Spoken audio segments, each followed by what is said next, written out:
can't go up from there.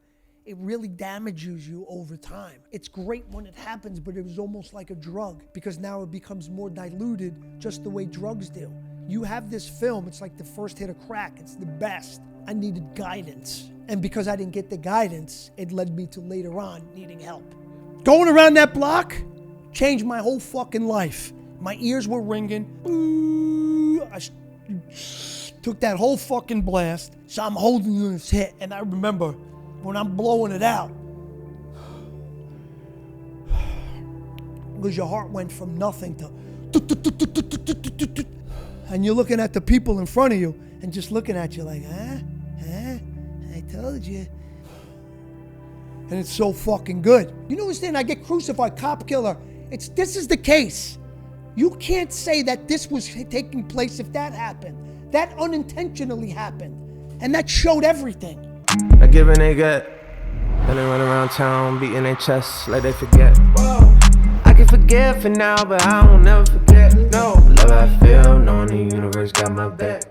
Whoa. Love I feel, knowing that money gon' come right back. What's going on, y'all? Welcome back to the Journey Podcast. If you are here, please subscribe, like, drop a comment. This episode is brought to you by the Ice Pod Company. I've been doing it for about a month now. I feel amazing. It's helping me with my stress, sleeping better, my recovery. So go check them out. I'll leave the link in the description. We're here in Yonkers, joined by Jake and John. This is our first ever episode that all three of us have co-hosted with a guest. Very dope. A big one at that. Ladies and Big gentlemen. guest. You guys will see in a moment. Quick shout out to Poncho and Yonkers for the hospitality hosting us today. And if you guys want any content or music, I will link all his information in the description as well. And the reason I love we're that here, name. Poncho. There we go. Reminds me of Emperor's New Groove. That could be racist. I'm sorry about that. But yeah, the reason we're here today is Lillo Brancato. Thank you for joining us today, man. Oh, thank you. Thank you. Yo, guys. it's Thank you. Thank you. Yeah. it's a little crazy for me sitting here. Just it's a little crazy being an Italian kid growing up in New York and watching the Bronx as a kid, and you're here now. It's amazing. So thank you. You're welcome, and thank you guys. Yeah. Mm-hmm. Yeah. All right. Well, let's get into it. Yeah, man. Obviously, you have had a crazy life. How much podcast would you say you've done? Well, I mean, I would definitely say over 50. Over 50. Oh, wow. Wow. Yeah. Oh, That's amazing. insane. And I still try to make every single one a little different. Yeah. Something that no one's ever heard. I always try because Yeah.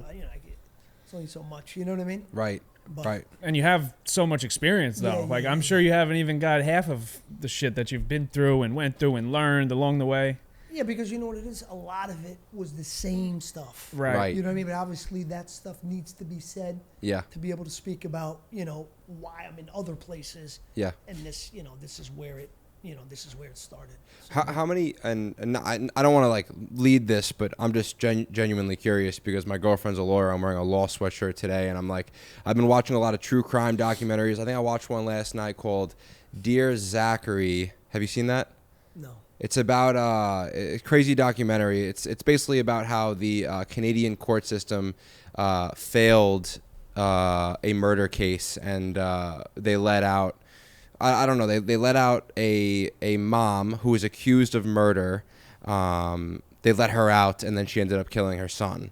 So I guess jail is freshly on my mind. How many years in jail did you do? Well, 3 in jail. Okay. 3 years in jail, and then 5 in prison. Wow. Because it's different. It is different. It's different. Yeah. What's different about it? Well, jail is where you still haven't met your fate, so you're still fighting the case. Right. So you're in jail, like county jail.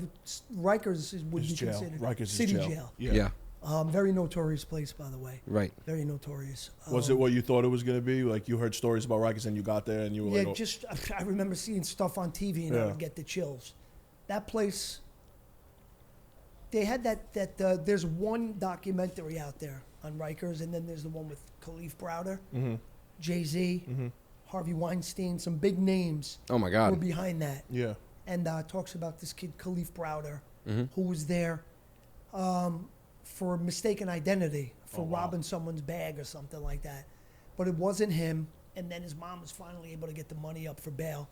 but he couldn't be released because he was on probation already. And it just talks about his experience in Rikers Island and being in punitive segregation, which is the box. And, you know, I did a little time there myself in the box. I did one time 80 days, another time 23 days, and another time 20 days. Well, when you overdose, right? And I remember seeing that was 80 that was days. the 80 days. So what I really want to know, I had my father did 11 years in the feds before I was born, Right. and every holiday would come around, he'd get into a fight on purpose to go to the box. He didn't want to be around for the holidays or birthdays. My question to you is how much of a difference did you see jail and prison change you from when you went in to when you got out? Because I know that you got sober in jail. Right, because I did a little bit of research and I saw you talk about it on Burnt Toast. You got sober while you were in jail. I was getting high in jail. And yeah, that's what. So you've been through a lot. Not for nothing. There's ups and downs even in jail and prison. So the person that you were when you went in, obviously you weren't sober. When you got out, you were sober. But besides that, just like my dad used to like to have the lights down all the time. We wouldn't eat sloppy joes for dinner. There was like certain things that he brought home from prison that he didn't want in his life. Was there anything that you noticed from when you went in to when you got out that changed about you personally? Well, yeah, the most important thing is that I learned to care for myself a lot more. When I went in, I was like totally broken. You know what I mean? I was a heroin addict, crack cocaine addict. The night that I got there, because, you know, they give you like, you know, they put you on the scale and everything. I was 132 pounds. You know what I mean? Like right now I'm like 170, 175 solid. So, you know, and, you know, that was like at my worst. This is great. You know, you want me to just wait? No. His mics are good. Yeah, his mics are great. Yeah. Yeah, I mean, that adds to it. Fuck yeah. I mean, despite everything. South New York to me. Despite everything that was going on in my life. I mean, and I don't want to sound self-centered. Forget about what was going on in my life. Think about what's going on in the lives of the family. Yeah, Right. yeah. You know, the victim. You know what I mean? And this is something that my actions and my behavior caused. Right. So I'm like, you know what I mean? Regardless of what's going on here, I know that there's, you know, a family right now that is really hurting and is in mourning. Yeah. But, you know, regardless of all that and despite all of that, you know, whatever time I was facing and just whatever it was, my main priority, the thing that I thought about the most was getting more drugs. Wow. You know? And I didn't give a shit about myself. I didn't care about what was going to happen. I didn't care about anything. Right. I asked for bail just for that reason, not even to be home for the holidays or anything. And my lawyer, my first lawyer, because it wasn't Tacopina, the lawyer I had after, it was Mel Sachs. Do you remember Mel Sachs? He was the guy who used to wear the bow ties. He used to do magic tricks in the courtroom. He was a famous lawyer, Mel Sachs. And I remember he died on my 30th birthday of pancreatic cancer, August 30th, 2006. But I remember he was urging me, no, Lillo, I wouldn't do that, please. Because I was like, ask for bail, ask for bail. He's like, don't ask for bail now. Just don't do it. Because what happens is when you ask for bail and you get denied, the next time you're allowed to ask for bail, there needs to be a change in circumstance. You need to be able to show a change in circumstances, right? So if you can do that, then they'll say, okay, well, you know, one of the charges was dropped or like 4 statements were dropped. Now the case is a little weaker. Yeah, give him bail. But he's like, right now you have no shot in the world at getting bail. Let's not waste it. So don't waste it yet, you know, but I didn't give a shit. And the reason why is because everything was, that was the motivation for everything, my every thought, my behavior, everything. Drugs, yeah. And, Wow. But then you asked the thing that I would say, like, once I started getting sober and toward the end, like I really cared about myself. I ate right. I worked out every single day. Got a college degree. Yeah, went to school. Yeah. That's amazing. You know, but you know, the two things the most important things, I think, first of all, is your health, because you have to have that above everything else, because then nothing else works, right? You have an education, but if you're sick, what are you going to do with that education? Right. So you have to take care of that first, and then education. There's nothing you really can't accomplish. Yeah. I want to ask you, being in jail and all you're thinking about is drugs, right? Which is crazy, because that was my original question. That's kind of where I wanted to go. What transpired? All right, so like I fucking want success. You know, I've been like living my entire life. I feel like I was living someone else's life. I was like a college football player for a long time. I get out of there. I'm like a waiter. I'm trying to figure it out. We finally have this platform, and now the thing that drives me is making it. You know, we haven't had that like big day yet. You get on a Bronx Tale. You're 17 years old. Yeah, 16. 16 years They old. found me when I was still 15, July 5th, 1992. I turned 16 on August 30th, a month and a half later. Right. And then when the film came out, I was 17. Right. So I'm thinking like, you know, you obviously there's a lot of things that have transpired in between then, but you do a Bronx Tale. I'm thinking in my head, if I do a Bronx Tale, all I'm thinking about is how the fuck can I get in the next movie, or how can I, you know, go get a Martin Scorsese movie now, or how can I learn from the other actors on the set and then go further in my career. But it seems like once you got to jail or somewhere along the path, it became about drugs. What happened?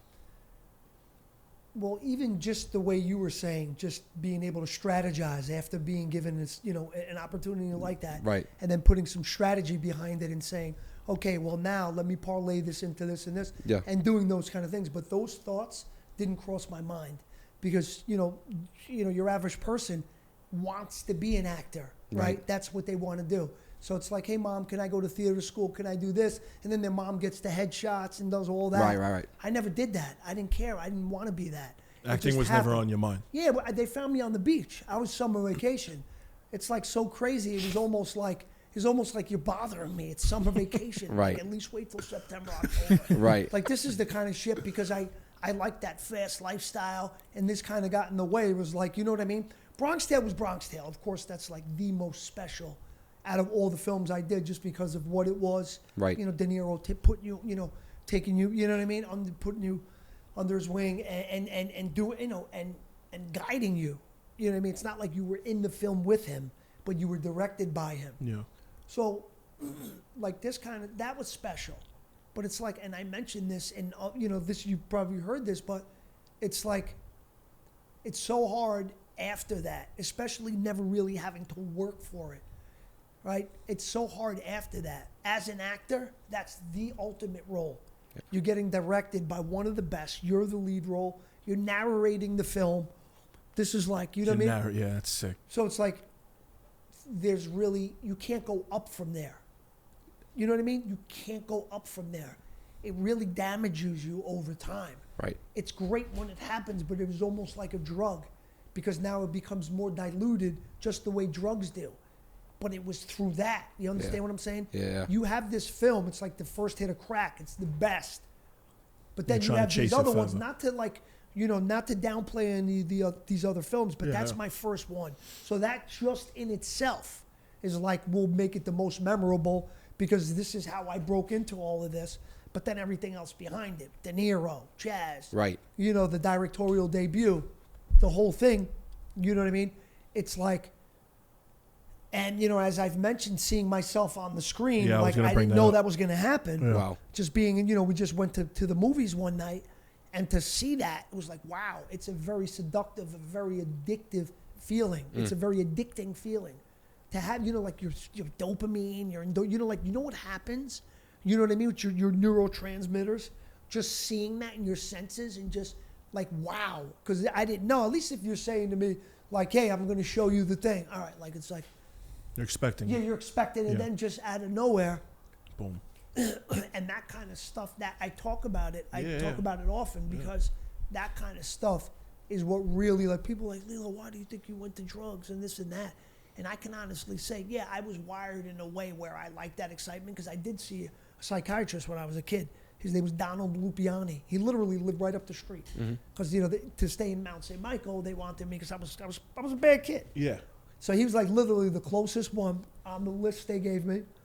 I used to ride my bike to his house, and he and you know what he did say? He did say, you would be good in the dramatic arts, and this is way before acting. How old were you? One with this guy, 14, Wow. 13, 14. I was in junior high school, You Mount saw St. it, Michael, 7th, 8th grade. And like I said, he was right up the street. I remember one time there was a blizzard, and he was cleaning the snow out of his driveway, and we were walking. It was like a group of friends because we couldn't drive. It was literally a bad blizzard. So we're walking, and Bronx Taylor had already been out and everything like this. He goes, "Didn't I tell you you'd be a good actor?" Wow. I said, "Yeah, you're definitely your money's worth, Wow. my friend." Yeah. You know what I mean?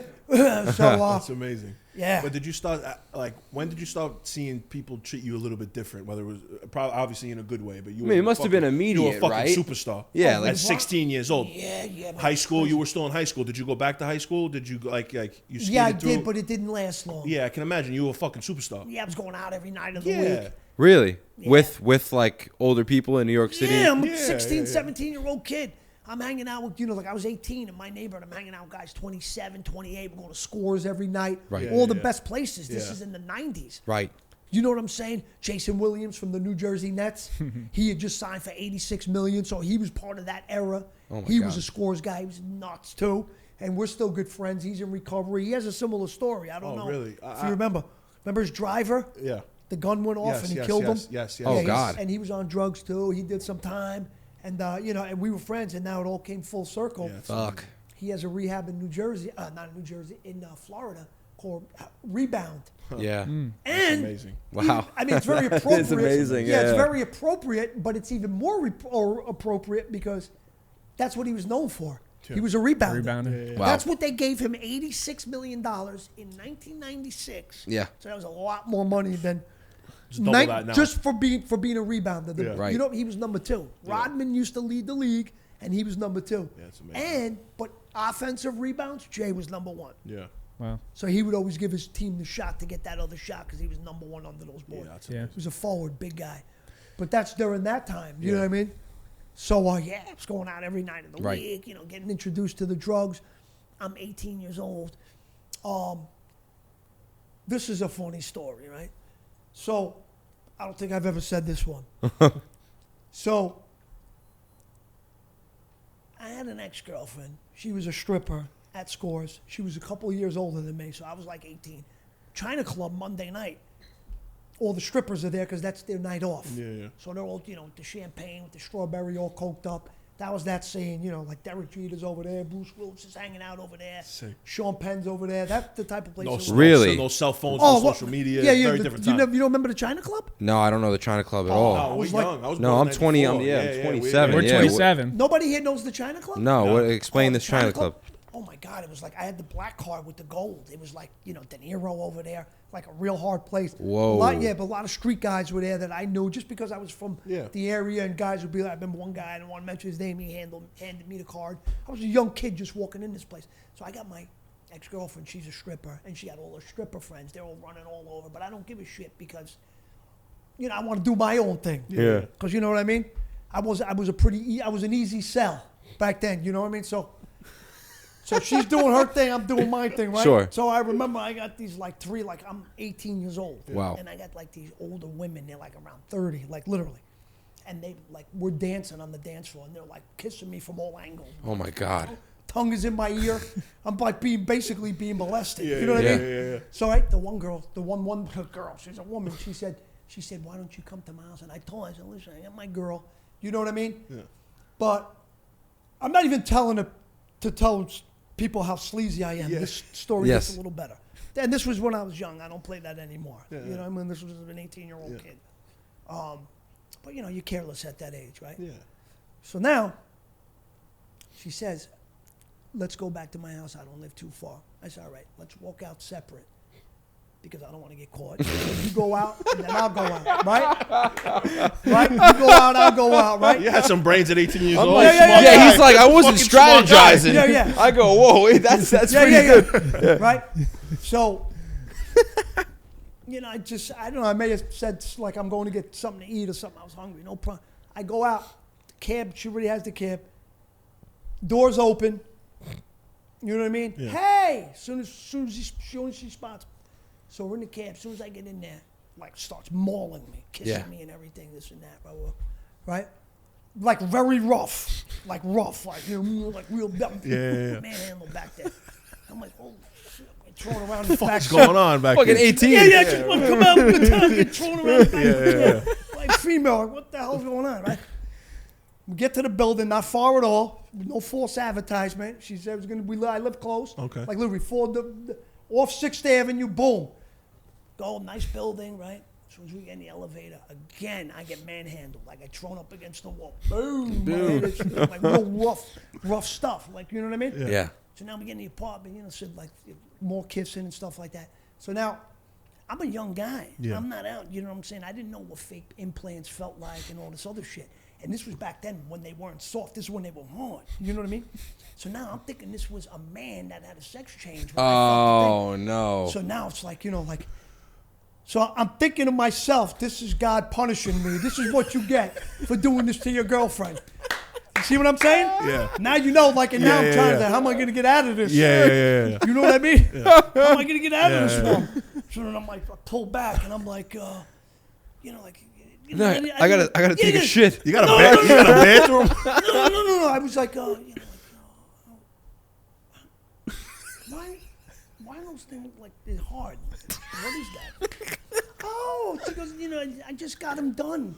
You want to see the before and after? I said I would have loved to. Yeah. More than anything in this world. Please. Do I want to see the before? The and after? before is Oh like my rock God, hard they look pecs. Great. I got yes. That was a China Club story. Yeah, that yeah, place that's was the best. When the Rangers won the cup in '94, I remember they came in with the cup. The whole team walked through the Wow. police. Yeah, like Tommy Lee and Pamela Yeah, Anderson, yeah. or what's his name, Kid Rock, Pamela Anderson, like Yeah. anybody. Different time. Is that still a thing? Or? Yeah. Nah. See, what happened was it used to be on like 76th and Broadway. Okay. And then you had to go down the staircase. It was very small and very exclusive. Exclusive, yeah. You have 2 little parts. But then I guess because they really, like the brand, it really grew. Right. And it was a really recognized brand. They figured they would capitalize, and they rented this, they got a place in Times Square. This really big space. Oh, not the and same they made thing. it basically a bridge and tunnel. Yeah, they fucked it up. Like Palladium. Yeah. Yeah. And they messed it up. Yeah. And then it was just like, don't get me wrong, we still have a great time. Yeah. But Because not for the some same. reason, Monday nights bring something out of you that the weekends don't. Yeah. You know what I mean? Monday nights industry used night. to bring something out of you that Yeah. the weekends do not. Yeah. I don't know. Maybe psychologically because it's a recharge day. Right. But then it's like you feed the beast again. Like, holy shit, the beast don't know. Yeah. Like, wow, what are you doing? Right. You know? And you feel like you shouldn't be out because Yeah, it's Monday. and everybody else feels the same way. Trust Right, me. So yeah. you have that. The China Club was great, and then there was another place, Lot 61. Okay. You know Lot 61? You don't remember these places? No. Lot 61 was a lady, Amy Sacco, at this time, and she had another place called Bungalow 8. Okay, you ask Google top 10 clubs in the country, and during that time, she was number 2, Bungalow Really? 8. This is in Wow. Manhattan. Yeah. She had Lot 61 and Bungalow 8. Wow. Like little spaces. You know what I mean? Little type, you know what I mean? But very exclusive, top-notch places. Or Veruca. Do you remember Veruca? No. Veruca was the little girl in Willy Wonka. But this was a club. My friend Yeah. Noel Ashman, that was his club. And that place was like, that's another place. Right. It was an entertainment magazine. They called it the Power Perch. Mm-hmm. They showed the whole table layout. They showed what actors sat here. It's like the biggest of the big. Wow. Pacino's over there, Schwarzenegger, this guy, that, the Yankees, everybody. Right. Yeah, but what was it like being so young, being around superstars like this? Like, you're a superstar yourself now at this time. Like, you know what I mean? What was it like being 17, 18, 19 years old, going to these clubs that you would have never gone to if you didn't get this role? Now you got this role and you're huge. How are they treating you?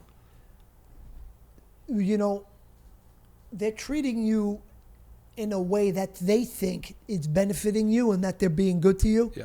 But when you're like, when you're an 18-year-old kid and you're 27 and you've already been on drugs and you've seen what it did to you and how it affected your life, and that you still want to give it to this kid who hasn't really, entered the belly of the It's a good beast as you have, Yeah. I don't think that's a really good person. You know what I mean? Yeah. So that's how they treated me. It was misguided. Yeah. We think this is what it is, but it's really not. Because you hurt, you know what I mean? Yeah. That's God, and like, it's crazy. Like sometimes, like, I really think of stuff and just the way God, he like set me up like for success, not even success in the film business. That's one area in life. There's so many other ways to be successful. You know what I mean? But just in a way, for whatever kind of success he has in mind for me, but it's like my worst influence. I don't want to mention his name, but he was like older. He was 10 years older, and he used to be in the neighborhood. Gave me Xanax and all this shit that I tried for the first time. Okay, he died of an overdose in 2009 when I was away. Okay, my worst influence on the West Coast. Okay, he was like a gangbanger type dude, but he was one of the only people I could relate to when I first went out to LA, because it's like such a culture shock from New York. So the Mexicans are like the Italians. Yeah. They're family oriented. Yeah. They work hard, and if you fuck with them, they'll fuck you up. Yeah. Right? That just like right. Yeah. That's what the Mexicans Yeah, are. you want to be good They're with good them. people. They're Yeah, solid. but don't fuck with them. Right. They're family oriented. They Yeah, have the yeah. parties Yeah. just like the Italians. Yeah. If you fuck with them, they'll fuck you up. Right? So and that they opened their home. You know what I mean? Of course. Their homes to me. And they were living in the projects. And that guy, he was like one of the guys over there. He was like my worst influence out there, because he had that smart brain. He started out in the hood in Mar Vista Gardens in Culver City. That's the projects, bro. The projects. And Yeah. he's like, they considered it a war zone Wow. 1 year because it was all the killings there. Serious shit. And I just met him through another guy I know. Because this kid, with his brain, even in the projects, he was trying to start a clothing company, calling it Gangsta Wear. And the other guy I knew, he had a trucking company. So that's how they came together. So that guy was like, well, now that you're going to be coming out here and make movies, I got this guy. He's got all the girls. He's got all the drugs. He's got whatever you want. He's straight from the hood. He had a vacuum cleaner. Kilos of coke. Vacuum cleaner. He had the Glocks, the extended clips. He had pounds of weed. And this was the most interesting thing, and this is real stuff. If you watch The Sopranos, you could look it up and just put Sopranos and this topic, and it'll come up. And I promise you, this was when we had the Motorola phones, the Mac Lights. This is like 92, 93, 94, okay? He had a whole computer printout. And on The Sopranos, they mentioned the Mexicans in LA started it. And I know because I seen it and I witnessed it. He hooked up my phone, okay? Got a whole computer printout of all numbers. I guess they scan, they get the number, okay? So now your number's hooked up to them, so you could call wherever you want. If you call and the person whose phone it is on the phone, it goes, you press send, it says redial, and then when that person gets off the phone rings, you put it to your ear, and your number's ringing. This is the shit, like, to make my life even faster. You know what I mean? Right. I'm going out to LA, and now I got this shit. And it's not like, because the LA people, New York people, very different. Very different. But this, like I said, the Mexicans that I met when I first got there, I related to them because they were like my friends growing up. We were very similar. Mexicans, like Italians have similar values. You know what I mean? So that's what that was. And it was cool because it felt like I'm going all the way across the country, but I still got somebody who I feel like could be one of my own and somebody that I grew up with. And you're young. So you feel more comfortable being a derelict. Right. Yeah. That's basically what it is. Right. Because you don't feel like you're going to get judged because he's like you. You guys are cut from the same cloth. You speak a little different language, but it's all the same. Same shit. And we went crazy. And that guy, then he from the hood, he started promoting clubs because of our friendship. Yeah. When he'd go out, he'd start meeting people. He wasn't stupid. Yeah. He always networked and he made something of himself. And then he had this thing called BJ Promotions. He had a playmate, one of the playmates was his girl.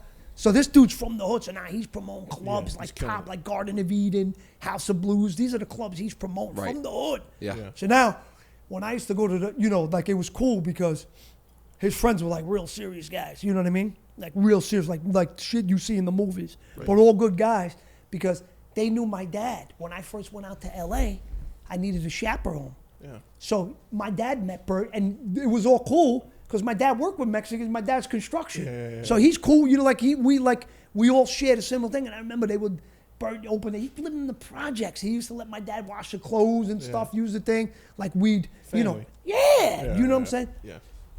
So now this guy's promoting all the top clubs. You know what I mean? So it was like a blast from the past because now he's like, oh, son, he would talk like that because he lost his voice because he promoted so many clubs that he used to have to talk so loud that this is the way he used to talk. Yeah. So he's really low. Yeah. He goes, oh, yeah, Sunday night I'm doing House of Blues. Come together. Yeah, with everybody. And you'd hear the little bit of the Mexican accent. Yeah, come. So we go there, and I always stay down by the beach, like Hermosa. And I didn't drive, so I'd always have to, convince somebody, what's up? You want to go to House of Blues later? I'll put gas in. And how old are you right now at this point? I'm in my 20s, Okay, mid 20s, okay, mid. all right. And what's your day to day like? Are you there for movies or like are you Well, just you know what fucking it is? partying? No. I go out there during like pilot season. Okay. So then it's like, I'll go on 2 auditions a day. That whole 3 weeks is concentrated. You land one. Right. And that's it. Now you get, you're getting 75,000 for the pilot, and you're getting 6 guaranteed episodes, even if it doesn't make it. Wow. At 25,000 each. Wow. And then what's it like? So obviously, and I don't. Are you allowed to say how much you made off Bronx Tale? Yeah, I made like 25,000. 20. Which That's is it. a different amount of money back then. Yeah, And but he's still. a 16-year-old kid. Yeah. But of course, I you was were the making star and you scale, which was narrated it. 1,620. You know what I mean? Wow. 1,620. What do you mean scale? What does that mean scale? It's like minimum wage. Yeah, Really? Yeah, scale. Fuck, Yeah, I would have that's thought crazy. that number was way higher. So then, how are you affording this crazy lifestyle in New That's- York it City? wasn't This is yet. later. This It is wasn't way- yet. yeah, It yeah. came later. Right. Because It was then, after that, I got Renaissance Man. Right. So that's when I met Wahlberg. Oh wow. You know what I'm saying? Oh wow. yeah. And that's when I met Wahlberg. Great story with him. He was another cool dude. You know what I mean? And I remember How'd you meet him? he was at the screen test for Renaissance Man. We were in the movie together. You never saw it? No, I didn't. Watch Renaissance Okay. Man. We're in the film together. So now, like, here's Wahlberg, right? Michael Rappaport was there. Oh, so many shit. different You're actors. just hopping from Right. superstar to superstar. Yeah, this is- different this is movies. crazy. It's crazy. This is Penny Marshall. Laverne from Laverne and Shirley. Okay. Okay. You know Penny Marshall from the Bronx. Yeah. Okay. Yeah, and her brother Gary, he created Happy Days. They're like all those shows were he Right. created them all. Yeah. So this is Penny. Penny used to smoke the cigarettes. Yeah. I had the glance. Lilo, put the glasses on. Sometimes I forget to put, but she's Penny Marshall. She did Awakenings with De Niro. Right. Big with Tom Hanks. Yeah. So Oh now my we're doing this God. movie. Yeah, Yeah. it's sick. Okay, so Bronx Tale hadn't come out yet. Right. De Niro is friends with her because they did Awakenings. They're like pals. Yeah. She has pictures of De Niro in her house. They're pals. De Niro did me a solid because Penny, this is a big Touchstone Pictures movie. So Penny likes me. She liked, like I went to read for her in New York. She gave me Yankee tickets. I can't go. You want to go? She sounds like one of my friends down the street. That's the way she was. Yeah. You Lilo, I can't go. You want to go? And I said, yeah, give me. Maybe I'll go. But the auditioning went great. Everything went great. Yeah. But I mean, this is a big role, and it's gonna. You got to put a lot of trust in this, and there's a lot of money behind this. So she felt more comfortable if she saw the Bronx Tale. So De Niro screened it for her. She Nice. She loved it. Wow. obviously. My question was Wow. literally going to be, what was your confidence like hopping from the Bronx Tale to Renaissance Man? But the Bronx Tale didn't come out yet, and I'm assuming you didn't even see any stills yet of it. I mean, you must have been confident once you eventually saw it, though, because that was a fucking. I mean, you were the entire movie. It's a fucking amazing movie. I'm paraphrasing Yeah. you, but you don't really feel it until you see it. You didn't Yeah, know how yeah. good you were until you saw yourself and you saw Yeah, the movie. it wasn't even so much when I saw it, because you're very critical of yourself Yeah. and your Right. own worst critic. It's when I saw the reaction. I sit there. That was reviewed by Siskel and Ebert, Yeah, sick. and that got 2 very big thumbs up. Wow. That got I remember Playboy magazines too. They said I was picture perfect. Wow. Picture. Well, I think Thank what they you, Hugh. mean is like picture perfect. I look just like De Niro, Yeah, so yeah, I yeah. am picture perfect. Yeah. Right. But there was nothing but great reviews. So I'm, came to a point where like I had to like kind of believe it. Like, yeah, this is something, man. Fuck Yeah. yeah. Yeah. This Fuck is something. yeah. You know what I mean? And that's what I'm saying. Like all these other films, like it's not, like The Part was smaller than The Bronx Tale. So it's like you go all the way there to have to come back, when the natural and normal way would be to slowly work your way up. Right. And then you finally get that one and you can digest it the right way and be like, holy shit. You start Yeah. at the top. Well, that's kind of what I'm thinking though, because I remember before we started the pod, you said you don't want to keep doing the same fucking Italian role. You want to didn't you say you want to do something like an actual story? Yeah, Something- well, I wrote, I wrote something called Never Meet Your Heroes. I Right. co-wrote Sleepyhead. Well, additional stuff I wrote. I just get more like, like I've, we're talking about it now, my experiences. It's not that I'm trying to brag, but this is what I have. Yeah. I can't change it. Yeah, yeah. This is what I have. I Yeah. have these million stories of shit that I've been through in my life. Right. Good, bad, and everything else in between. So it's like got to be a purpose for it. Yeah. I'm still alive, I'm young, and I have the ability to articulate it into art. And that's what I want to do. Yeah. Because I believe like this is when you really capture the nuances, you know what I mean? The real of whatever it is, especially if you lived it. Yeah. Because you can remember what the room smelled like when you did that. And maybe that can add to the writing. Maybe Yeah. just that little bit. They don't, amazing. Yeah, no, this kind of stuff is like what keeps it like, bro, it's palpable. When you're writing and you feel this, you get this rush. I had everything on index cards, and I used to have everything laid out. And when you have it laid out, it's much easier because you get writer's block. But I think if you do it this way, you can offset some of that writer's block and prevent it. Because now you got everything, put it on a storyboard, whatever, but you got the scene, interior, whatever, that's the first, second. And now you got one here, but you need something here, right? You need to bridge that gap. Yeah. And I think if you're thinking about it, you could only do so much. But if you have it in front of you to see and think about it, you'll come up with something better and a lot faster. Yeah. To like shit like, wow, I can't believe of how good it, what I just came up with, how good it is. Yeah. And that's a rush. But you gotta like that kind of stuff. Yeah. Some people like, I talk to some people, they can give a shit. You know what I mean? I love that. Yeah. I love that. But I love it. Yeah. I love it because there's the stuff, I can remember how it felt. And, I think these, it could also serve, as some pretty good lessons for people. Because let's face it, through these experiences, there was a lot of bad choices made. You know what I mean? And to like, why such dire consequences? So maybe somebody's gonna say, well, look, like the way this was written, you could feel that this is a real character. Yeah. This is a real guy. Yeah. And like, holy shit, like if I do that, it's not gonna be any different for me. Right. Especially the way he explained it and what I just saw. But it's gotta be, and this is what it is, man. Yeah. You gotta almost use that, make that your goal. Like you gotta be able to convince some kid to not do that. Yeah. And if you can do that through how you shoot at everything, the whole process. Yeah. That's the beautiful thing about it. Oh, yeah. Like once I started writing, and like, I love acting, but now it's like I love writing more. Wow. And like, playing that same Italian role over and over, I'd rather not do it at all. Yeah. I'm sorry, I just wouldn't. Yeah. And that's no offense to anyone in the film business, Of course. or anybody that's, that's what they do, whatever, that's your thing. Yeah. But for me, it's not challenging. And it's like sometimes, like you go from one character to the other. It's like you didn't even leave the last dressing room. It's the Right. same kind of wardrobe, the same kind of shoes. Yeah. Like, you know what I mean? Yeah. I mean, I understand it pays the bills and Of stuff course. like that, but I just think that, like time, like this is, anything you lose, your shirt, your money, whatever, you can get it back, but time we can't. Right. And to me, that's not the way I want to spend the limited amount of time that Yeah. I have by doing that same shit over and over. Over and over again. Right. It's You know what I mean? redundant. Right. Yeah. Right. I'm sure Yeah, this is. Yeah. Go on. You go. No, yeah. You made a point earlier, and you briefly just said, you were like, well, like these are my experiences, like I can't change that, right? Right. And immediately I thought of your story, obviously two different stories, but a guy like, say like Johnny Manziel, right? Okay. Played at Texas A&M, average kid, right? Good SEC quarterback, beats Alabama, life changes overnight. Now he's hanging out with LeBron and Drake and James Harden, right? And everyone judges him for the way he acted and how he partied and how he did all these things. And I'm sure you've gotten it a lot of, people saying, he wasted his talent. He was set up for success, and he had all these people around him, right? The De Niro's, the Chaz, Mark Wahlberg, right? All these people that maybe you could have got guidance from. But like you said, that the reason this happened, you spoke about God and like him kind of creating this trajectory for your life. It was like almost you had to like go through those things, right? To learn this, because if you didn't, you wouldn't be, Lillo Brancato sitting here today. But I just think so many people want to judge you for like mistakes and stuff like that when like you lived it, and an 17, 18, 19-year-old kid 99% of people would have done the same exact shit. So like if you could go back, would you change the way this shit played out?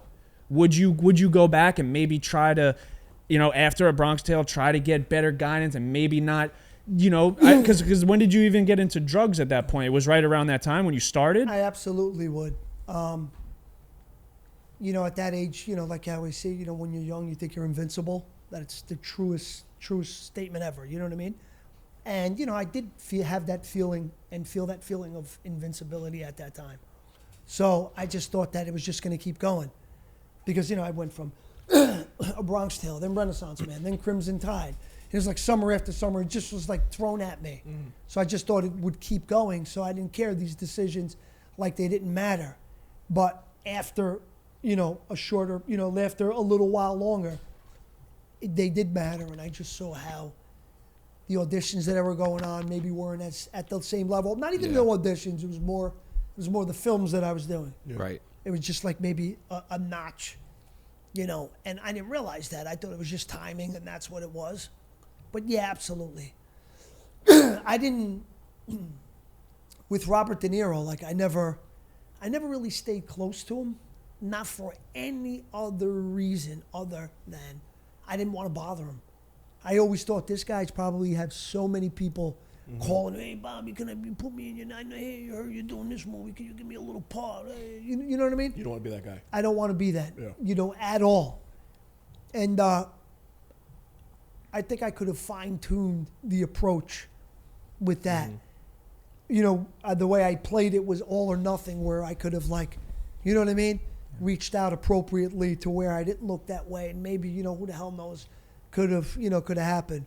Do you But I feel let- like you needed help? Were you conscious to realize that like you were maybe going down a wrong path, or were you just so in the moment? Did you think that you needed some type of help or guidance, or were you like, I'm You're good? right. What I'm saying, at that point when it was earlier on, I needed guidance. And because I didn't get the guidance, it led me to later on needing help. Yeah. If the guidance was right, I wouldn't have needed help later on. Yeah. Yeah, So yeah. that's what happened.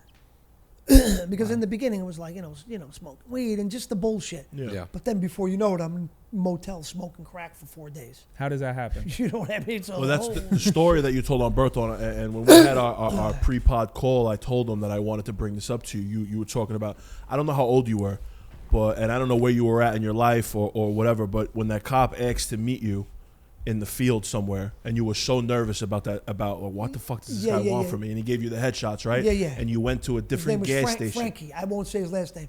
This guy was a cop. I had a case in Yonkers. I got caught with some heroin in my car. So it's like somewhat of a serious case. It's not marijuana.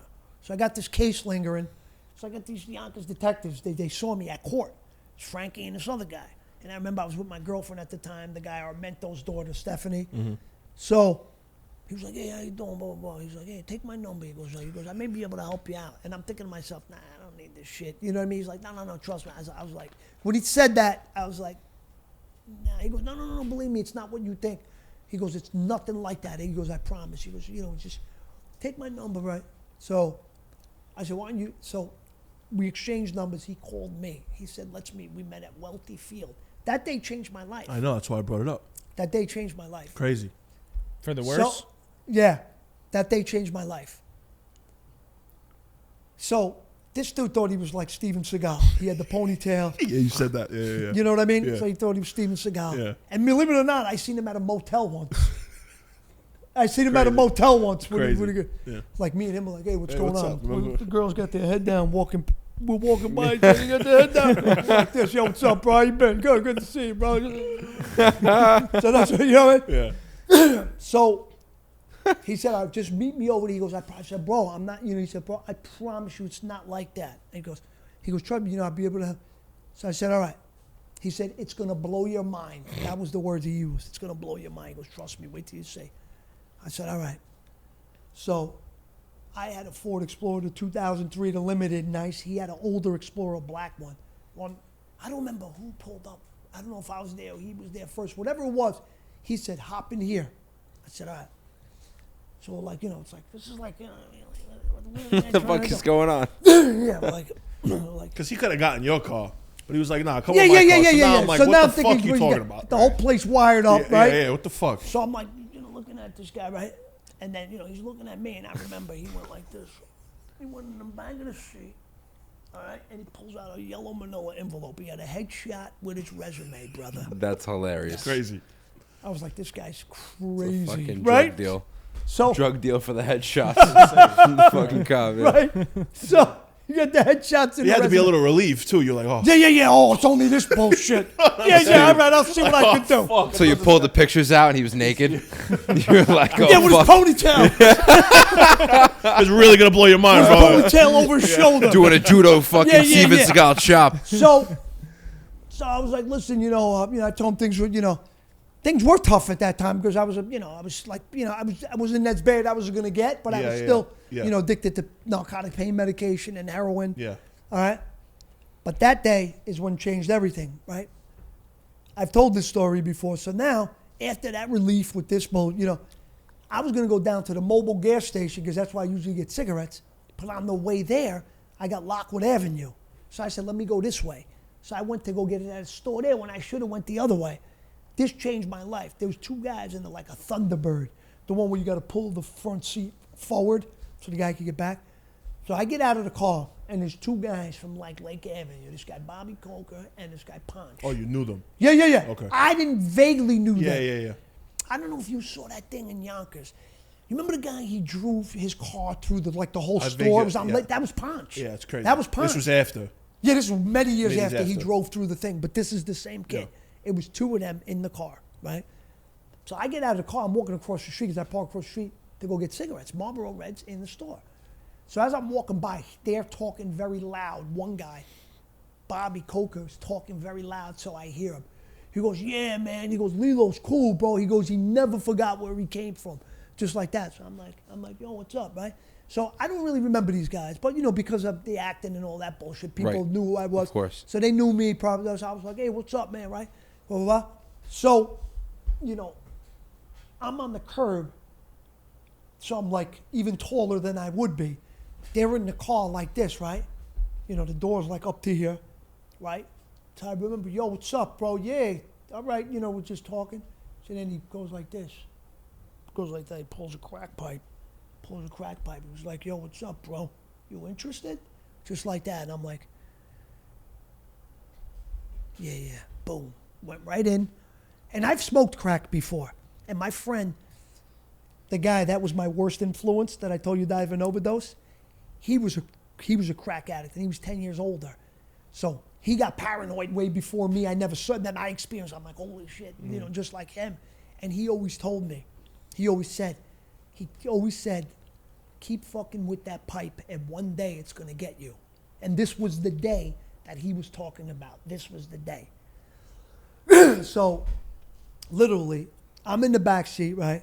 And these guys are not stupid. They know I had money. So they're like, let's turn him on, and then he'll be buying it for the next 2 days, right? So I told him, so now he pulls out of the spot, and we just literally go around the block. So as we're going around the block, I told him, I was like, because I'm anxious now. I want to take that fucking blast. You know what I mean? I want to take that hit. That first hit's like, whoa. So I'm like, yo, you don't even got to put anything in it. I said, I'll just push the screen, but I'll just smoke the resin. He's like, nah. He goes, if you're going to do it, you do it the right way. And then I remember he showed me the rock. It was a rock. Thinking, wow, this guy's got rocks like that to just fucking be throwing guys on the street. There you go, that's for you. There you go, pal. Yeah, you want a cigarette too? Hold on, there it is. There's the light. You know what I mean? I'm like, what the fuck, right? So this guy gives me a monster blast, right? Going around that block changed my whole fucking life. My ears were ringing. I took that whole fucking blast. And the longer you hold it in, the better. Not like the meth. The meth you got to blow out fast. Mm-hmm. The crack, the longer you hold it in, the better it is. So I'm holding this hit, and I remember when I'm blowing it out, these guys, and this has happened not only this time, but this is the way it is, because people recognize it's like literally you were just shot out of a fucking cannon at like, Mach 3. You know what I mean? Mm-hmm. And that's what it feels like.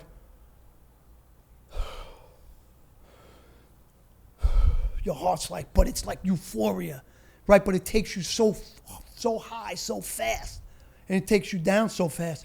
So like,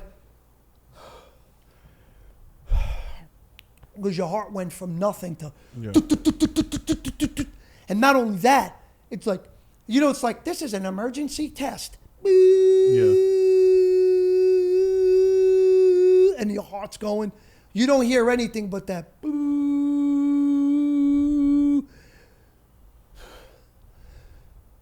Your jaw starts going. And you're looking at the people in front of you. And sometimes they see how rocked you are from that fucking hit. And they're like, it almost looks like they're like fucking, like demons in this like demon cartoon. and just looking at you like, huh? I told you. And it looks like almost like, because you don't hear them, you just fucking see them going, look at that, I fucking told you, look at his fucking face, holy shit. Like, that's what it is like. And it's so fucking good. And then you go to the next one, and it's not as good. It's still good. Not as good. But then you know what you went through. So now, it's so psychological and so nuts. You never, like when you first do this, you don't have the experience. So you don't know that that's never coming back again. It's like a dog chasing his tail. You're never going to get that again. So now you start strategizing in how I should do it. Maybe I shouldn't take a big hit first. Oh, that's the way you do. You take small ones. Wait about an hour, then you take that. But it never happens again. And then, you know, hopefully one day, because I know I did, I just came to the conclusion after some really crazy shit, you know, that maybe this is not the way to do this. And I really convinced myself, and now I know, and I don't think any other way. I don't believe like a lot of people believe that it can come back. No, I'm set in my ways now. Yeah. My mind has been rewired. It's like, you know, like there's what's called neuroplasticity. I talk about this all the time. Mm-hmm. Your brain changes with every experience. So for them to say, like whoever, you know, like that this is a disease and it's going to be like that forever, that's bullshit because that defies science. This is neuroplasticity. Yeah. Your brain only remembers the bad shit because it holds on to it to protect you for survival. You know, all that kind of stuff. So I just think, you know, it's the approach for me anyway has been wrong. Yeah. Because it doesn't give people hope. It's like you got to come to meetings till you're 140. You know, you get people who say, oh, if I miss a meeting, I'll relapse. Yeah. Really? You've been in a program for 20 years. You really think that's going to happen? Why are you saying that? That doesn't encourage or inspire this guy. That makes him think like I got some crazy Some shit. problems, some Yeah, horrible it's like thing. it's yeah. not. That's not fixable. Yeah, and it's Yeah, you like don't wanna there's think no like light that. at the end of the tunnel. And Yeah. a lot of these people frame it as, oh, it's for the newcomer. It's not. It's for you. It's a status symbol. Because outside these rooms, a lot of these guys, they're nobodies. Yeah. This is the only place they're somebody. And I hate to say it, but this shit needs to be called out. You can't truly get better going to meetings for the rest of your life. It's like, you know what I'm saying? It's like being on chemo the rest of your, you're never truly better. You never, because you're always thinking this. They're telling you that, no. Listen, you know, this is the way you may have been predisposed, the way you may have been born, your brain may have been wired that way. So unbeknownst to you, obviously you're going to gravitate to that shit, right? And then you're going to be different than everyone else because they weren't wired the way you were. Yeah. But then you find out and you get to know yourself better and you say, wow, I've got a problem. And then you know, because there's a lot of other people like you. Yeah. And then you go to the places that you need to go to get better, right? But once you get better, the beginning is the hardest. Yeah. Okay? But your brain, just think about how it adapts and the things it does. It applies to this as well. I don't know why they make it so hard. So many people feel that there's no hope. You can turn this around, like you rewire, you know, the electrical in your house. You rewire your brain. Okay, yes, people, places, and things. So it's not only saying, no, I don't want to do this anymore. Now it's like, I can't hang out there. I can't see those people. Making changes. Yeah, but right. But once you start doing, and once you start putting that plan into motion, and you do stay away from these places, and you do this, eventually, you know, obviously you're going to fill your time doing different things. So now, you know, in the beginning, you'll still be thinking, but gradually over time, what will happen is you'll start building a new life for yourself that revolves around different things. Mm-hmm. And before you know it, it was like, you know, like Mr. Miyagi. He had him cleaning and painting and all that, but he was teaching him karate. You keep, you know, you're doing new things you don't realize, but you're rewiring your brain because now your brain is getting fulfillment and, you know, whatever necessary in dopamine from different things. So I hate when they say, oh, you're gonna, no, it's not. When you've taught your brain different things. You're getting, it's not like you're not getting high anymore. You are, but it's coming from a different source. Yeah. You know what I mean? Yeah. And it just gives people like, come on, man. My mom told me, you know, my dad, because they slept in different rooms, my dad was sick at the end. And I was still on parole. This is October 2018. My mom says, go clean out your father's room. He died in June, so it was a few months. Oh, I'm sorry. There was open, yeah, thank you. Well, no, not this past, but 18. Just in general, yeah. But this was October, but thank you. So my mom says, you got to clean out all your father's stuff. So now I'm in the room. My father's got oxys. Yeah. They're all over the place. Now, I'm on parole, but at this point, I didn't even really have to go. I just used to call because I was such a model parolee. I never gave him trouble. Just call. So if I really wanted to do those drugs, I could have did them. Yeah. But nothing happened. You would think some physiological or something like, oh my God, like the way they make you think it's going to be. It wasn't like that. Yeah. I saw it. I saw it with my own eyes. It's not like that. Yeah. You almost look back and say, holy shit. Like you reflect for a second and say, holy shit, like what this stuff used to make me do. Well, I saw you And talk thank about- God I no longer have to live like this. Yeah. But it's a real rewiring. It takes a ton of fucking effort, is what you're saying. Right. Yeah. But it can be done. Right. Yeah. Come on, man. You could go to the gym. You get on that fucking treadmill. That gets you high too. Yeah. Right. I never miss. I had Yeah. COVID. I had it fucking. Yeah. But You know what I mean? But- how long did it take you to get sober while you were away? Because I heard you, I saw you talk about that one moment where I think your father or maybe your uncle came to saw you and they were very My disappointed mentor after and my you, cousin, after yeah, you OD'd. overdosed, And yeah. you OD'd and just that conversation was what snapped you like, oh, I can never do this shit again. And you never did it again. That's but it. How hard was that? Because then you said you fell in love with working out, and were you in Rikers or were you in? No, I was prison in yet? Rikers at that You were in time. Rikers still Right. at that time. Oh, so you went to prison sober, ready to get your life back Yeah, together. Rikers Island. I mean, that's a crazy place. Like that's a crazy place. But that's because there's so much stress. Not only fighting your case, but it's a very violent place. Yeah. And you could like die on any given day. And I remember one day in March 2006, I almost died twice. Well, not first time. One I almost died, and another, I got I got assaulted. Not a big deal. I'm not telling anyone because I didn't tell when it happened. Yeah. But that place just makes it so much more difficult.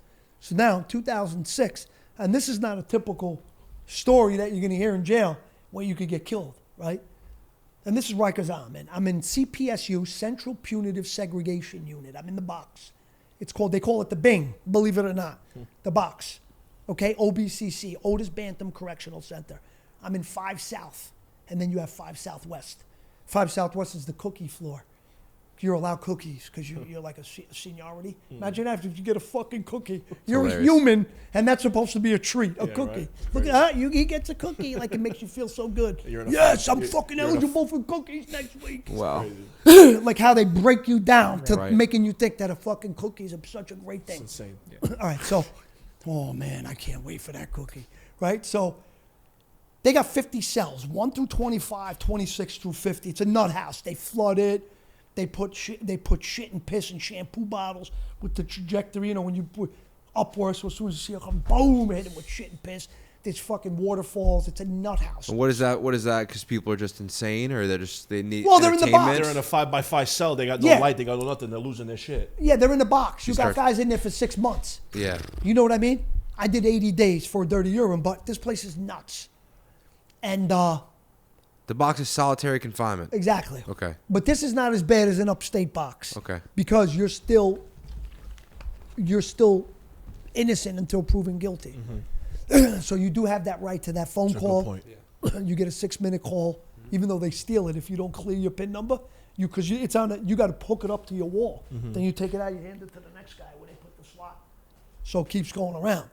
So now I want to go to the yard, right? I want to go to the yard. So this is like March, and I got there December. So I'm about 145. I was 130. I'm a little bit better, but I'm still strung out. Still want to get high. I'm still not better. I'm still like fucking my mind, facing a hard case. Tough time, very tough time. So I go to this fucking nut house. Holy shit. You have no idea, right? As soon as you go in there, they start screaming. You come when you're cuffed. And after you're sitting in intake all day long, you're dragging your pillowcase with all your property, the stuff they let you take, and like this, and you're dragging it through. You come into the house, and you got 50 cells. As soon as they see a new guy, they start going crazy. And they start saying, "Dead man walking," right? So I'm like, holy shit. I've been there, I was there 3 times, right? Yeah, I was there 3 times. After the first time, I knew it was bullshit. I'm like, get the fuck whatever. out of here. Get Get out of here, But this please. goes Let back me to go your- to sleep. This Let goes me to get your a point, sleep. experience point. You could write a movie about this and people will believe it because you did it. We Yeah. could write some shit The like first that. time that I was wouldn't like, be as holy organic. shit, Yeah. right? Yeah, First it's nuts. time I was like, holy, this is crazy, right? Yeah. So now, because I'm talking to guys, they're going to yard, but I keep missing it. And I'm like, why do I keep missing a yard? They call it the gate, your gate. yo, you got to be on your gate, right? You got to be on a gate. So when they're coming through, the COs walk real fast. And some of them are pricks. Because you got to understand, if you go, that's work for them. They got to open the fucking slot to know, all right, he's going. I'm like, CO, I won't wreck. Boom. He noticed me. I finally got noticed. Like, yeah, baby, I'm going. Because he opens the slot where they put the food. He just leaves it down. That means he's going. Because that's one part of it. Because this is like, there's bad people in there. So now they got to bring everybody out one by one, put your hands through the thing, and then bring you to this other 5-point searching thing. Like, it's crazy. And yet, still people, in the yard, they got blunts. You get searched 12 times. Yes. Guys out there smoking haze, blunts. How does this happen? Yeah, it's a nut house. Yeah. You have no idea, right? So now, this is my first time, right? Going out in the yard. So now they put me in this little 5-point thing. I didn't know there was Bloods and Crips in New York. I thought it was only California. So now this was a blood house, okay? They don't even say cell, they say bell. Everything's with B. Yeah. There's no C's. You know what I mean? No, nothing. Anything there's a C, it's replaced with a B, right? So now the Bloods call each other, yo, what's poppin', homie? Yo, what's poppin', homie? And then the Crips say, what's cracking, cuz, right? I grew up with all Italian cuz. We called each other cuz. All the time. Yo, what's up, cuz? We call each other cousin and cuz all the fucking time. Yo, cuz, right? Yeah. Oh, man. So, I don't know, we said a couple things, so I'm afraid, but, people know who I am. Yeah. And because of the nature of the case, you're like almost cool, but doesn't mean that one guy won't cut your whole face open to make a name for himself. Because then he's the guy that cut Bronx tail. You know what I mean? So this is a very violent place. And, like now I'm with, you know what I mean? I'm like I said, I'm 145 pounds. Yeah. So I'm not physically capable of doing much. Yeah. You know what I mean? I don't know how shit runs. I don't know what's going on. I'm just thrown in this place. So I had a couple words and I said, yo, cuz. He said, yo, what the fuck you said? And then there was these two, it's funny. These two Puerto Rican Bloods, right? They were called the Twin Beanos. They were both in the same house. Two twin brother Bloods, Puerto Ricans in the blocks at the same time. And the kid gave me one of his thermals. He put it through the thing because it was March. I didn't think it was going to be out. It was fucking freezing out. Yeah. He put it through the thing for me, the kid. If it wasn't for one of the Twin Beanos, I was in trouble, trust me. They were going to wash me up in there. We got killed. I would have got killed, bro. That would have been it. They kill you right there? Yeah, you'll get stomped out. Yeah. Really? Yeah. 5-6 guys stomping your head. You're going to die, man. You're going to wish you were dead. Yeah. You're going to be sitting on a machine. So, you know what I mean? Like, this is what it is. So now, he was like, no. He was like, yo, that's the way Italians talk, blah, blah, blah. He was like, oh, all right. So then they lightened up. Everything was good, right? Blah, blah, blah. So now, you got all these guys. And then you have what's called a daisy chain. A daisy chain is everybody's shackled like this from the back, right? Because, you brown jumpers, that's the box, certain things, right? Handcuffed from the back. So now they're going to put you on a daisy chain, which is a foot cuff with 10 other guys, okay? And then there's another chain with 10 other guys, and then another chain. This is not, this is not a luxury stay. You're not going on an elevator. You're walking down the fucking stairs. All right? So now you're going in the back staircase. We're going down 5. I told you I was in 5 Southwest. No, 5 South. Southwest is the cookie floor. I was not eligible. You didn't get the cookies yet. I was not eligible for cookies at that time. Yeah. Okay? So now I didn't know that this staircase in the back was like the like the stairway of death or some shit like that, right? So I don't know. So what happens is they just start running. You know what I mean? If you know, you're going to make arrangements. You're going to turn your body. You're going to do something. Right. Bro, I didn't make arrangements. They were trying, they try to catch the new people. People died back there, bro. They're dragging that chain down. 10 guys, strong, young kids, dragging that fucking chain down with the momentum from the decline. To try to get you to fall down the staircase? Yeah, and your head's hitting every step. Concrete steps. Boom, boom, boom, boom, boom. Bro, it's serious. Yeah, it's crazy. It's serious. So that's the whole point of that, to catch people slipping so you can kill them in the staircase. Yeah. What would be the point of killing? Just fun, just for entertainment? Fun. We killed them. Yeah, it's something to do. Yeah. Come on, bro. You got guys in there. He's there 4.5 months. The other guy cut somebody. He got a year. He's in his 10th month. Right. These people, you lose your mind in there staring at that shit. I mean, don't get me wrong. You get used to it more. But it's, you You don't realize the effect it has until years later. Yeah. Because Right. you don't realize your brain was rewiring itself for you to be in there. Wow. So now it's like, it's like one big defense mechanism. Like, is this shit going to happen again? So then you become weary of people. And even when you're in that altered psychotic state when you're smoking crack, and I used to get paranoid, thinking people are out to get me and stuff like that. Even though it's not real, it's like delusional. You're delusional, and it's called cocaine psychosis. I used to like walk around the streets thinking people were following, people were whistling, let's go, he's moving. This is the shit that goes through your mind. Oh like my I really God. went nuts with this stuff. Yeah. And the shit that I've seen, that's why it's like worthy of screenplays. You can't. I don't give a shit what school you went to. You're not writing this stuff, especially the way I seen it on that Tuesday morning after being out with these 3 girls, these 3 demons smoking crack with them. These 3, they look so hot in the beginning of the night, and before you know it, you're in their apartment with them. Like then next thing you know, it's like the devil got you again. Oh, Because man. that cocaine is more of a female drug. Because they don't got to get up for the game. We do. Yeah. And that takes everything. It just takes everything, and I just become like a fucking little kid, like a helpless little kid. Oh my God. And you just can't talk, and they're like laughing at you. And that's what drug addiction's really like. Yeah. They're laughing at you and you're just helpless because you can't, you want more because it's like you'd rather deal with being made fun of, Than you not know, having and it. feel like a piece of shit. Like, I'm going to take it because the other part, not having more, is worse than this. So this is how degrading it becomes in your moral compass and just the shit that you'll do and this the shit. People don't realize, and that's why when people make fun of addicts and they talk like, you think people want to be like that? Yeah. You think somebody wants to have a life like that and not be able to control it when it's right in front of them? You know, to say like, oh, why don't you just stop, man? Well, I want to see you try it. And then stop. Yeah, you get some of these people, they do the most amazing things. I was able to have discipline. I'll get myself down, well, maybe not anymore, I'm older now. But back in the day, I'll be able to get myself to 8% body fat, the discipline, not eat no, so you know what I mean? Had the discipline to do so much. Read this many books, or do this. But that I couldn't do. And then I realized you like, did it. Eventually. Yeah. Eventually. Not right away, but it happened. It took a little more. Yeah. With the other things, I didn't need to be shaken up like that. But that's like very profound. For something like that to be over, like for you to overcome something like that, something really profound needs to take place and happen in your life to let you see the light. Yeah. And a lot of people don't see it. Yeah. They don't, man. And that's the crazy thing about it. Yeah. You don't know. You don't know. You know, and it's the thing, it's like the crazy thing about it is you may not even been one of those guys that was that bad. But it took that one time. You took some pills, you're laced with fentanyl, and you're dead. You know? Yeah. I've said this a million times too. I would be afraid to relapse because of what's in there, in the drugs. Not that I would. I don't even think about that shit. Yeah. It just doesn't fit my life anymore. Yeah.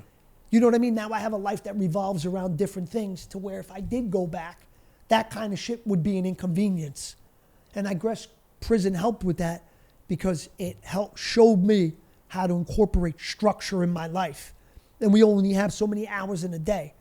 So it's like you can only do so much in a day, and you already have the things that are important to you that move you forward and move the needle for you on a daily basis already mapped out in a certain way that there's no time for that other shit. And then the day's gone. And Mario Lopez said that when he was young, his mom used to keep him and his sister so busy doing like sports and activities that they didn't have time to get in trouble. Isn't that so genius? It's so simple yet so genius. Like, yeah, why didn't I think of that? Just keep yourself busy doing things you like and things that move the needle for you in the positive way. Because then there's like, even with food, I always say business before pleasure. So if I'm at a table at my aunt's house, I'm not going to go for the pasta first. I'm going to eat the meat that the pasta sauce was made with. You know what I mean? Try to fill myself up with that. So then if I do get the urge to have pasta, it's only going to be a little bit.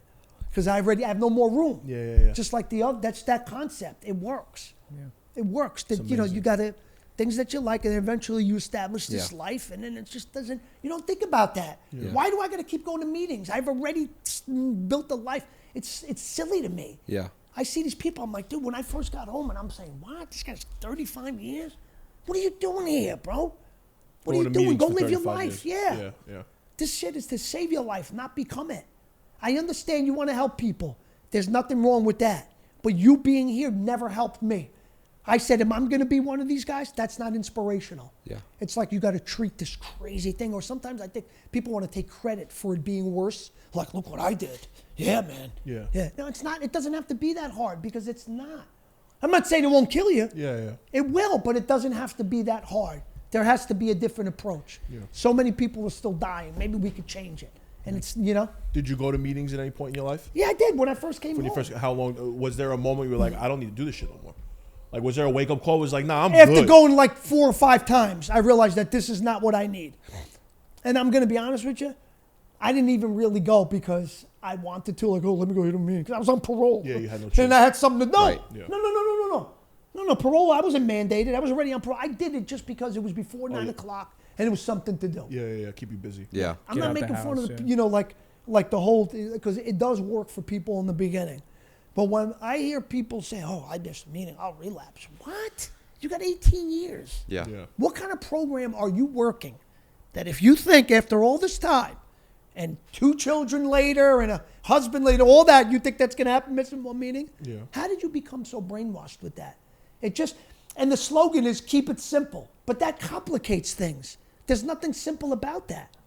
Just, take the time to really, really rewire your brain. That's what it really is. It's not easy. Yeah. It's a lot, you know what I mean? But in the beginning, but to keep chasing that and doing that, I don't think, how could that help when it's like, look at Robert Downey Jr. That guy, he never talks about it. You ever hear him talk about it? Rarely. Very, He very never rarely. talks about it. Yeah. He just won an Oscar. Yeah. He's moved on with his life. Yeah. That's inspirational. Like, Yeah. look what he did. That's the power of sobriety. Yeah. I don't need to talk about it. It was in the past, and now I'm using my sobriety to fucking accomplish these great things for others to see that if you get sober, you can do some great shit too. Yeah. Just channel it somewhere else. That's gold for me. But then a lot of this other shit is just like, Sounds like you'd be a great sponsor. Are you sponsoring anybody right now? see, that's the whole part of it too. I don't like that whole concept. Okay. Yeah, because you You get never had one either then? nah, like that whole thing. You got, I don't know, like they kind of like bullies. Sponsors become bullies. I see the way they prey on newcomers. I see the whole culture of that, and it's ugly. It's brainwash, a lot of brainwashing. It's a lot of unnecessary bullshit, and people are just so brainwashed to think a certain way, and it's like no, no. Not that I indulge, but there's so many people that benefit from smoking marijuana. I was just about to bring But it up. according to them, you can't smoke, you can't do anything. But why? You never heard anyone lose their lives because of marijuana. Just how meetings work for you, that may work for them. Marijuana gives somebody who's an addict and who has a brain wired that way something that they wouldn't have. And that's consequential thinking. When you smoke and then everything slows down and you start really fucking thinking. Yeah. You're thinking consequences of the consequences. But that's a big reason why people get high, because they're impulsive. And that kind of thinking, there's no ability for that. So then they just go and then say, we'll worry about that shit later. Right? And they just go do it. Alcohol is the opposite. Alcohol, you don't give a fuck. You do whatever, right? Yeah. You were on a diet, now you're drinking, you eat fucking BLT, you got a hamburger in the other hand. Right. Fucking disco fries, right? Brown gravy all over the table.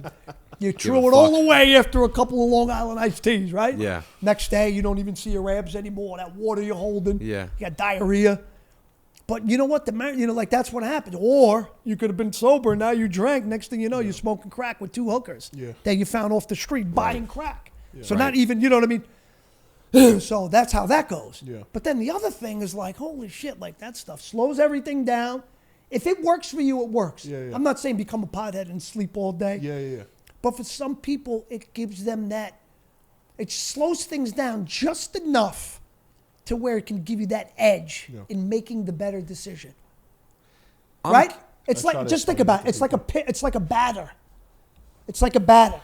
Yeah. Seeing that pitch a little bit better. Right. Say he could take so he does some new exercise that works his brain. It stimulates his cerebellum in a way to where it makes that pitch slower than what it would seem. So that little tiny bit is enough to give that batter the edge to fucking hit home runs. Yeah. I was already used to seeing it the normal way, and I was hitting 38 home runs. But now you're giving me just that little bit more of an edge to see that pitch say it's in actuality 96, but because of this shit, it's 92. Yeah. You know what I'm saying? It's not a big edge. It's not 78 miles an hour, but it's an edge. And that's what I feel that marijuana can serve that purpose for some people. So and this is another, like in the meetings, oh my God, no. And then when I hear these, I stopped smoking pot. Like some people, it's like, that's not a drug. Like, how do you even take, like, this can help people? We're just like, there's too much judgment there. I agree. If you just stay your rest of your life smoking pot, you're not going to go rob anybody. You're not going to do anything wrong. Yeah.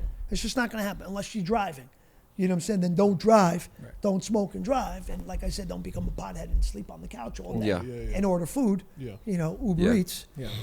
That's not good either. You know, right. You find you find your right niche, and I think I've seen it work for so many people. Yeah. You know, at the treatment center, we're the first in the state of New Jersey, more life recovery, where that's allowed. Oh wow. And it's helped. It's helped with so much. I love that. Psych meds, maybe not as much anymore. Yeah. With the medical marijuana helps and stuff like that.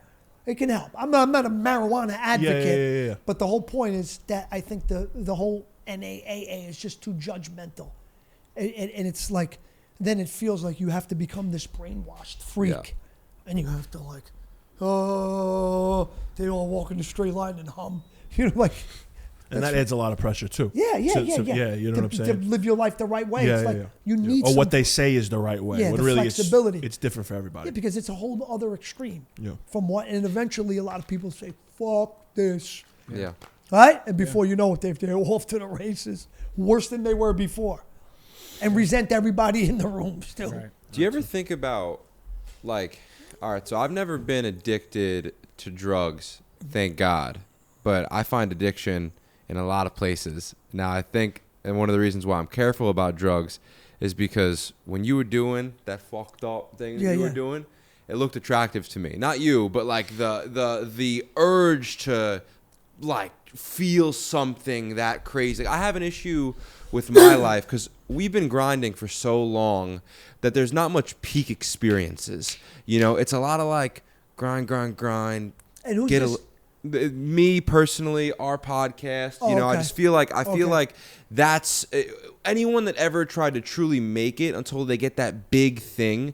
At least I feel life is honestly really fucking boring until you kind of get that big role. Now you're around De Niro, and then De Niro's around this person, and you're going to the fucking China Club. But before that, there's a lot of actors that don't have that type of access, right? So I found myself having a bunch of different vices. Thank God I've never done drugs. But my question is, I'm curious, you've been so fucking up. You know what it's like your entire body to feel this fucking crazy.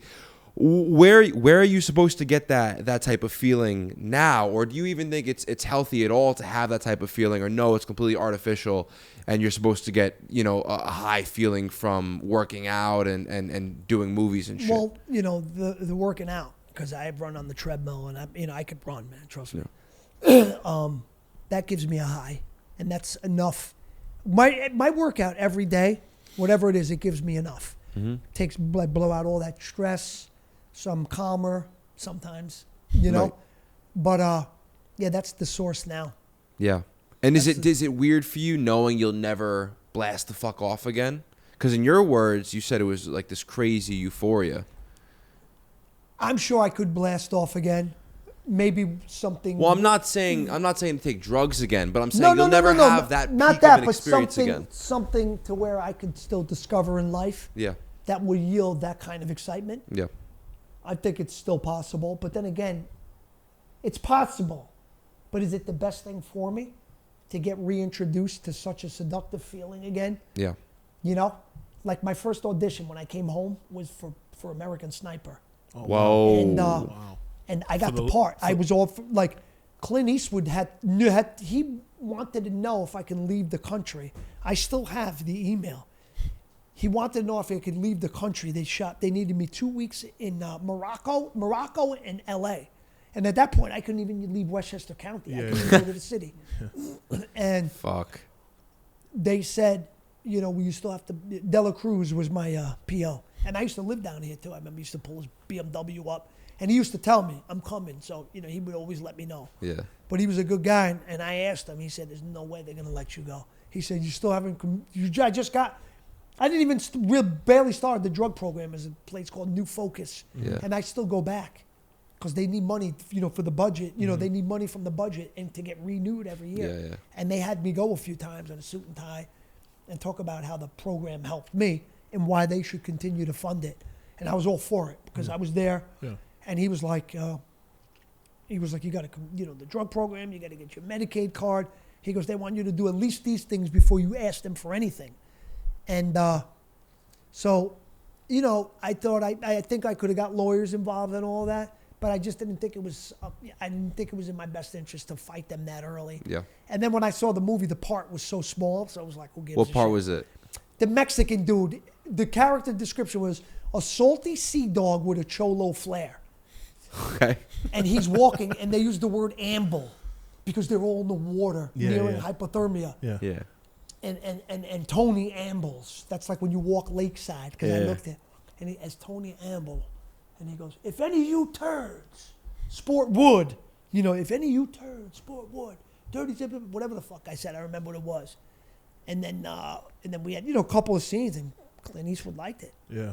And he wanted to know that I could leave the country to make me the offer, Yeah. and couldn't do it. Do you ever get angry with God? Because it's like, I'm sure from A Bronx Tale, you probably could have went on. I mean, just out of jail, you know, who knows? You do the fucking Clint Eastwood thing.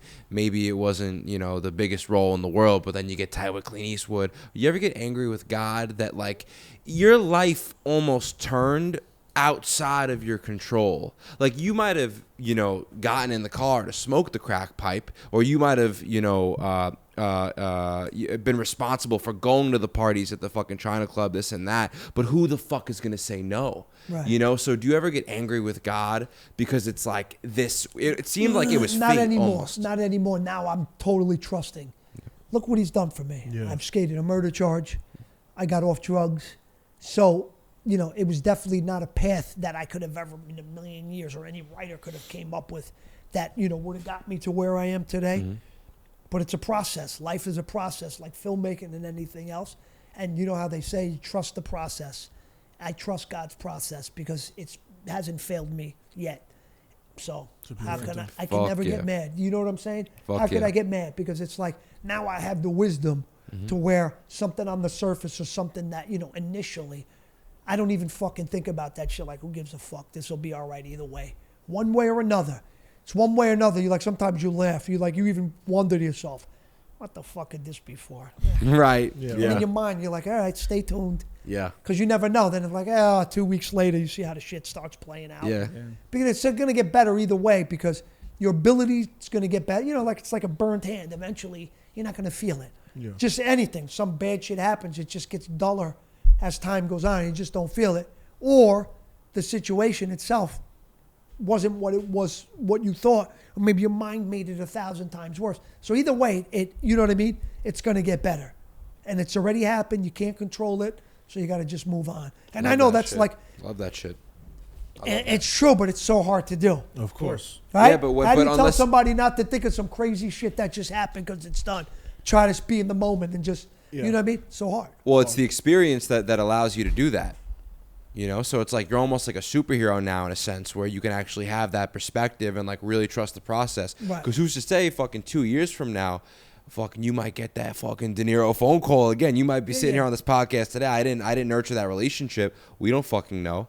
But I think you're putting yourself in a much better position by having this perspective than saying, "Oh fuck," you know. Yeah. Yeah. You know, as far as like, there's so many people that you know, don't like Robert De Niro anymore because of, you know, his Political views. His political views and, you know, I mean, whatever it is, it is. You know, I'm not saying I support one way or another, but listen, at the end of the day, I respect anyone who stands up for what they believe. I can separate And that's the what art he from the did. artist. Yeah, that's what he did. Listen, he's an older man, De Niro. He's an old man. Like, I don't want to say it in a disrespectful way, but listen, if this is what he feels, this is what he feels, and you know, I respect it just for the mere fact that he's standing up for what he believes in. That You is know what I funny that he turned out. He's like heavy liberal, right? Yeah. Yeah. And I think it's you really have to separate the art from the artist, bro. Yeah. Like think about it for a second. You still listen to Michael Jackson? Yeah. Yeah. What else? You know what I'm saying? Right. Talk about Robert De Niro, like top-notch fucking actor. Played Right. some of the greatest fucking Yeah. acting roles in the history. Yeah. And I'm not gonna watch his movies because we don't agree politically. Right. Like, come on, bro. You know what I'm saying? What are your relationships like now, if any, with some of the people that you met when you were younger, and how do they treat you now? Well, De Niro's cool, man. Yeah, you know, you you still gotta talk? understand. De Niro's, you know, he's a liberal, Yeah. and liberals, are, you know, they're cool with me. Yeah, you know yeah, what I mean? yeah. Because a liberal's much more willing to say, "Hey, I'll give you another shot." Yeah, Right, yeah, because yeah, of yeah, the yeah. fucking Right. yeah, So, yeah. like, you know, I don't have a problem. You know. Yeah. And I grew up with, you know, a lot more people on the other side. Yeah. And I could see both sides or whatever. Of course. But so many people from the side that I grew up on want to talk all this about liberals, and it's like, you know, I don't see it that way. I really don't see it that way because, you know, some liberals have been the nicest and have, you know, really Yeah. treated me the nicest since I've been home. Yeah. Just because that's their nature, and they will be more willing to give you a second chance. Yeah. And, you know, I think a lot of people should really think like that because anybody, you know, you may think in one way, right? But you would want that for your own kid, right? Absolutely. If your kid, God forbid, nobody knows where their kids, like, oh, my kid wouldn't do that. That's bullshit. Don't think like that because you're only a partial influence in your kid's life. Yeah. And then as time goes on, you become less of an influence. They go out to school, this and that. And you don't know where they're going to gravitate and what they're going to gravitate to. And it's like you almost curse yourself by saying stupid shit like that. You know, so for that reason, you know, I have absolutely no problem. I got no yeah. problem with either side. Yeah. Because yeah. there's good and bad on both sides. But, you know, a lot of the liberals are like, you know, they give, you know, like say, hey, you did what you did and you paid for it. And that's it. And that's it. And there's a lot of people on the other side that Yeah. think that way too. Yeah. But I think sometimes you know, you think because it's a certain way, you have to be that way. Yeah. You know what I mean? It's like a certain reputation that needs to be upheld. But it doesn't. Just be kind to people. That's it. People make mistakes. You know, that's why they make erasers on pencils. People make mistakes. And, you know, the whole determining factor whether or not you should give this person another chance is whether or not this person keeps making those same kind of mistakes. Then it gets to a point where now you don't get another chance. You got another chance and you did the same shit again. Yeah. So now you don't. But you know what I mean? Yeah. Hell yeah. Because I always say, remember what you say to me. Oh, be careful, because you would want the same thing for your kid. 100%. It's a good You know? perspective. So When so earlier you said that was the night that changed your life when you went and smoked crack, right? That obviously led yeah, because that's all I wanted to do after to that. the incident. Now, what happened from smoking the crack to that night, and like what led you to that point, going into that night? How long was this run?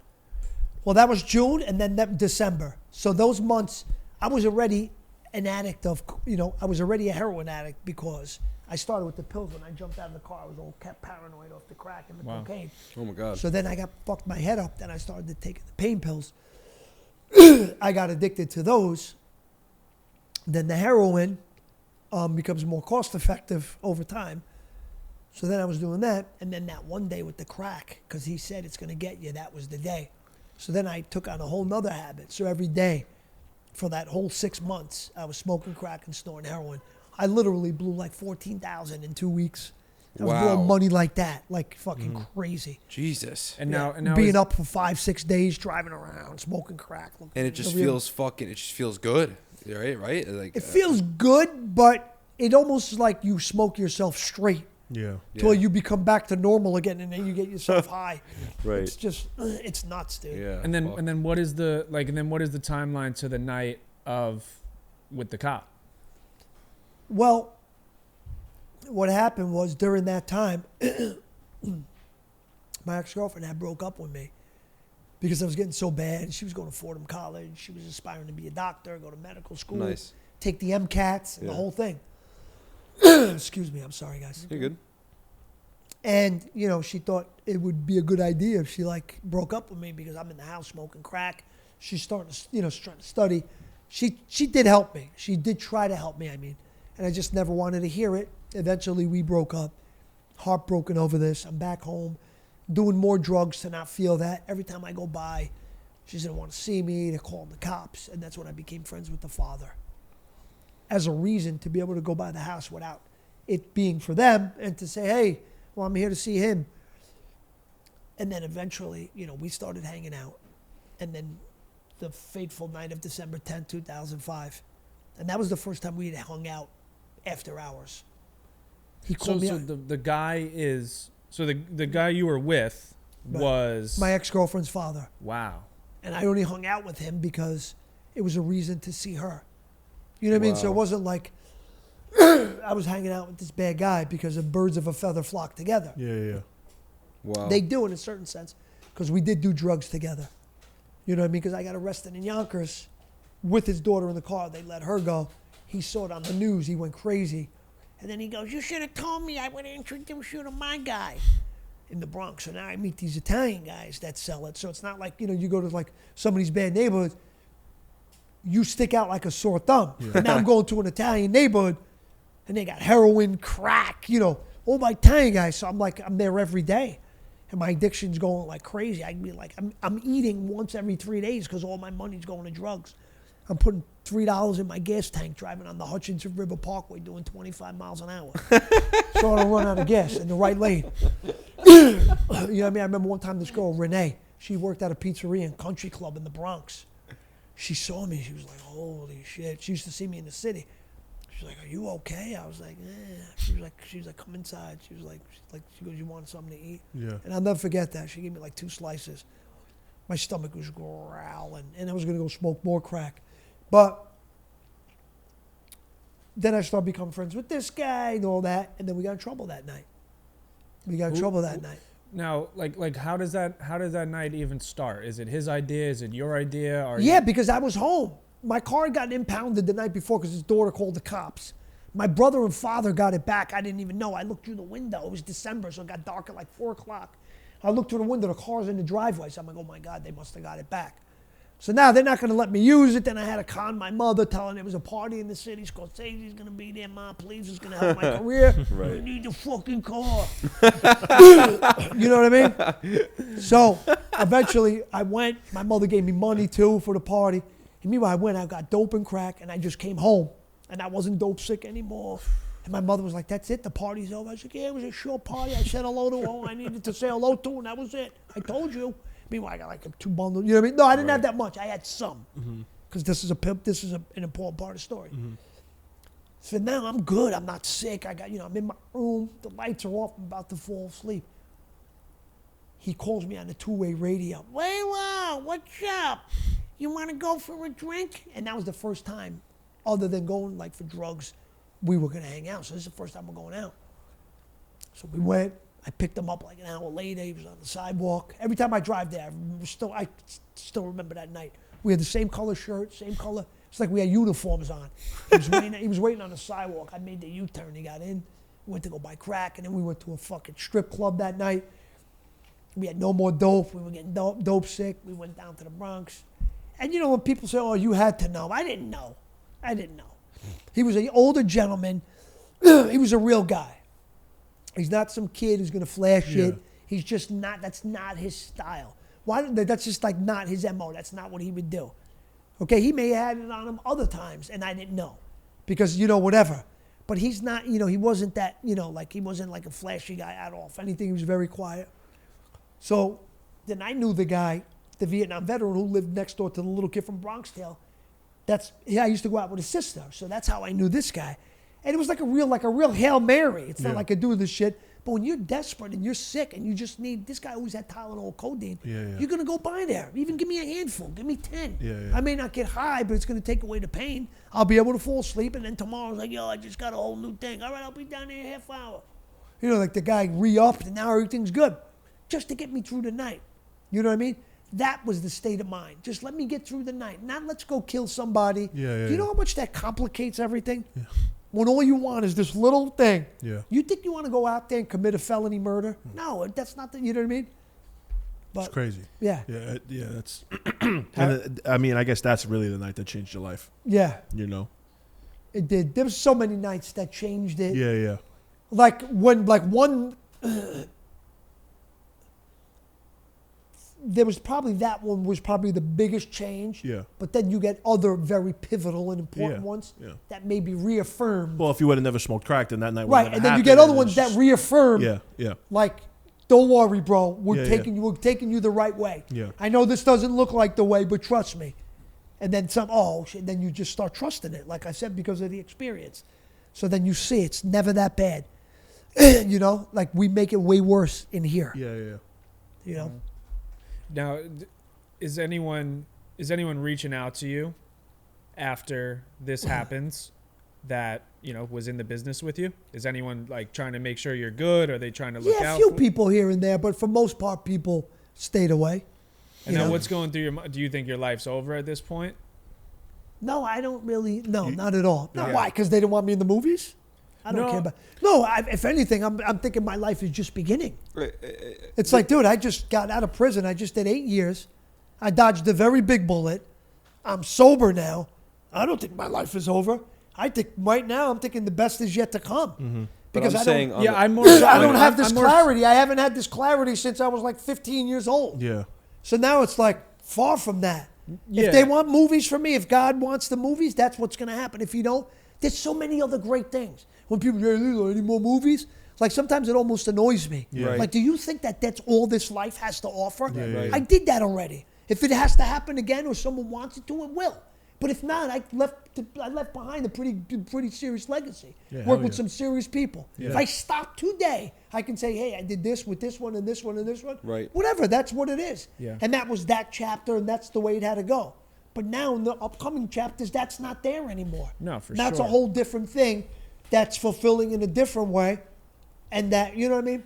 Like I meant like love in it, that though. moment. Yeah. In that moment of that night, you hear the shots go off. Right. You don't know because you're gone at this point, correct? Well, you got hit. Well, and I then- got hit, right. You So didn't I know did who- hear those shots. So you didn't know Yeah, who got you got shot. hit. You didn't know who was shooting or who got shot after you got shot. Right. But I did hear screaming. I got shot first. I Yeah. got out of there. Had nothing to defend myself with. If I had a gun, maybe I would have, tried to do whatever. I don't know the other guy's got a gun. I don't know this guy's a cop. And this is all in the case file. Because I said, when the cops came on the scene of the crime, it's not a statement. It's called a spontaneous utterance. Okay? It's not thought out. When Yeah, you're I just heard you talk about this. Right, a spontaneous utterance. They said, "Oh my God, could you imagine these cops pulling up and seeing the kid from the Bronx tailing all this shit going on?" That's This is another like thing a I'm real not thinking movie. about. Yeah. So he said, "Oh my God, what the fuck happened? Who shot you? Was it him?" And they saw the guy, my co because I tried to get the car. I was strong, then I just collapsed. And they said, "Who the fuck shot you? Was it him?" I didn't even realize he was walking down the sidewalk. And then I looked and I caught a quick glimpse of him, and I said, "No, it wasn't him. It was the bald guy down the street." Oh, Because no. that's what I remember. When I heard "Don't move," and I did, all I remember seeing was a chubby face with a little mustache, and he was bald. And he just boom, boom. And I just looked at him like, what the fuck did you shoot me for? Like, what was that about? But it just happened so fast that what had happened, your mind still didn't register it. Right. Even though you're in a serious predicament. didn't even feel it Because you right see away. the blood Yeah. squirting out of your stomach, and you're just like looking at it, and you're like in disbelief that this is even going on. Like, and you see like the blood, and you see the steam coming off the blood because it's so cold out. It's like such a surreal moment. And then you realize like, oh shit, I did get shot, and I'm losing a lot of blood. So instinctually, you're gonna go like this to try to keep a lot of the blood. So now your hands got steam coming off it. And it's just like, and I'm still just like, for like a second, like we had like a moment, and I just looked at him like, what the fuck did you shoot me for? But then it's like, let me get out of here, because I don't know he's a cop. He shot me for no reason. So this guy's going to keep shooting me? Yeah. Is he going to keep shooting me? This is dangerous. Like, what the fuck?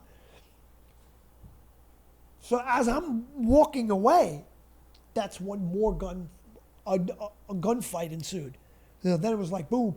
And I heard, because I remember it sounded like firecrackers. It was a car 9, a K9. It was his off-duty 9mm. So I heard, you know, like when I got, and then I heard more of that, but I'm not a ballistics expert. But then I heard, boom. As I'm walking down the sidewalk, I could literally feel the vibration in my feet. And, you know, at that, I have no clue what's going on there. Didn't know, Right. like, who the hell knew what that was? Yeah. It almost like I almost thought that loud gunshot was maybe he hit a power line from all those other gunshots. Right. And there was boom. Yeah, 'cause you didn't know the guy you like were an with had a gun. explosion. Right. Yeah. Like maybe he hit like a main line or something. Yeah. That's what it felt like because the ground shook. Yeah. The ground, like I could feel the vibration. Jesus. So I'm thinking like that was something serious. Like, oh my God, it was like scary because this happened. I'm walking away and then you hear that boom. And I'm like, oh my God. Like you're thinking a power line got hit. That was a big breaker or whatever the hell you want. Like Yeah. Right. a big thing just got hit. Yeah. And now it's literally going to blow up the whole circle. You know what I mean? The whole thing is going to blow up half the Bronx. That's what I'm thinking.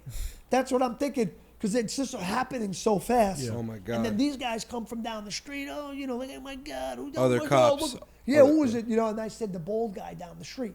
And as I was walking there, as I'm going there to get to the corner, I'm saying, Kenny! Kenny! Kenny was the guy who lived in the apartment they said I was burglarizing. And this is why already right there, that shows your mens rea. Yeah. What was, you know, your mens rea is your mental, you know, like your mental state, okay? This is evidence. We put evidence together to establish and kind of show what's in here based on these facts in the case, okay? Now, my closing arguments would have been a little different because a burglary is when you attempt to commit or commit, you knowingly enter and remain unlawfully. So that means I knowingly enter, remain. I know I can't be there. I know I'm not supposed to be there, but I knowingly enter and remain unlawfully with the intent to commit a crime therein. So it's two parts. An illegal, unlawful entry with the purpose of committing a crime. So that's why you get fucking hit with a lot of time with a burglary. Because it's a very premeditated two-part crime. Right. Okay? So, but if you believe that you had license or privilege to be in that residence, it's Yeah. not a burglary. Okay? Me personally, in my closing arguments, because this is real. I have the case file, and I understand how people like they just want to put it in the news, cop killer, blah blah blah.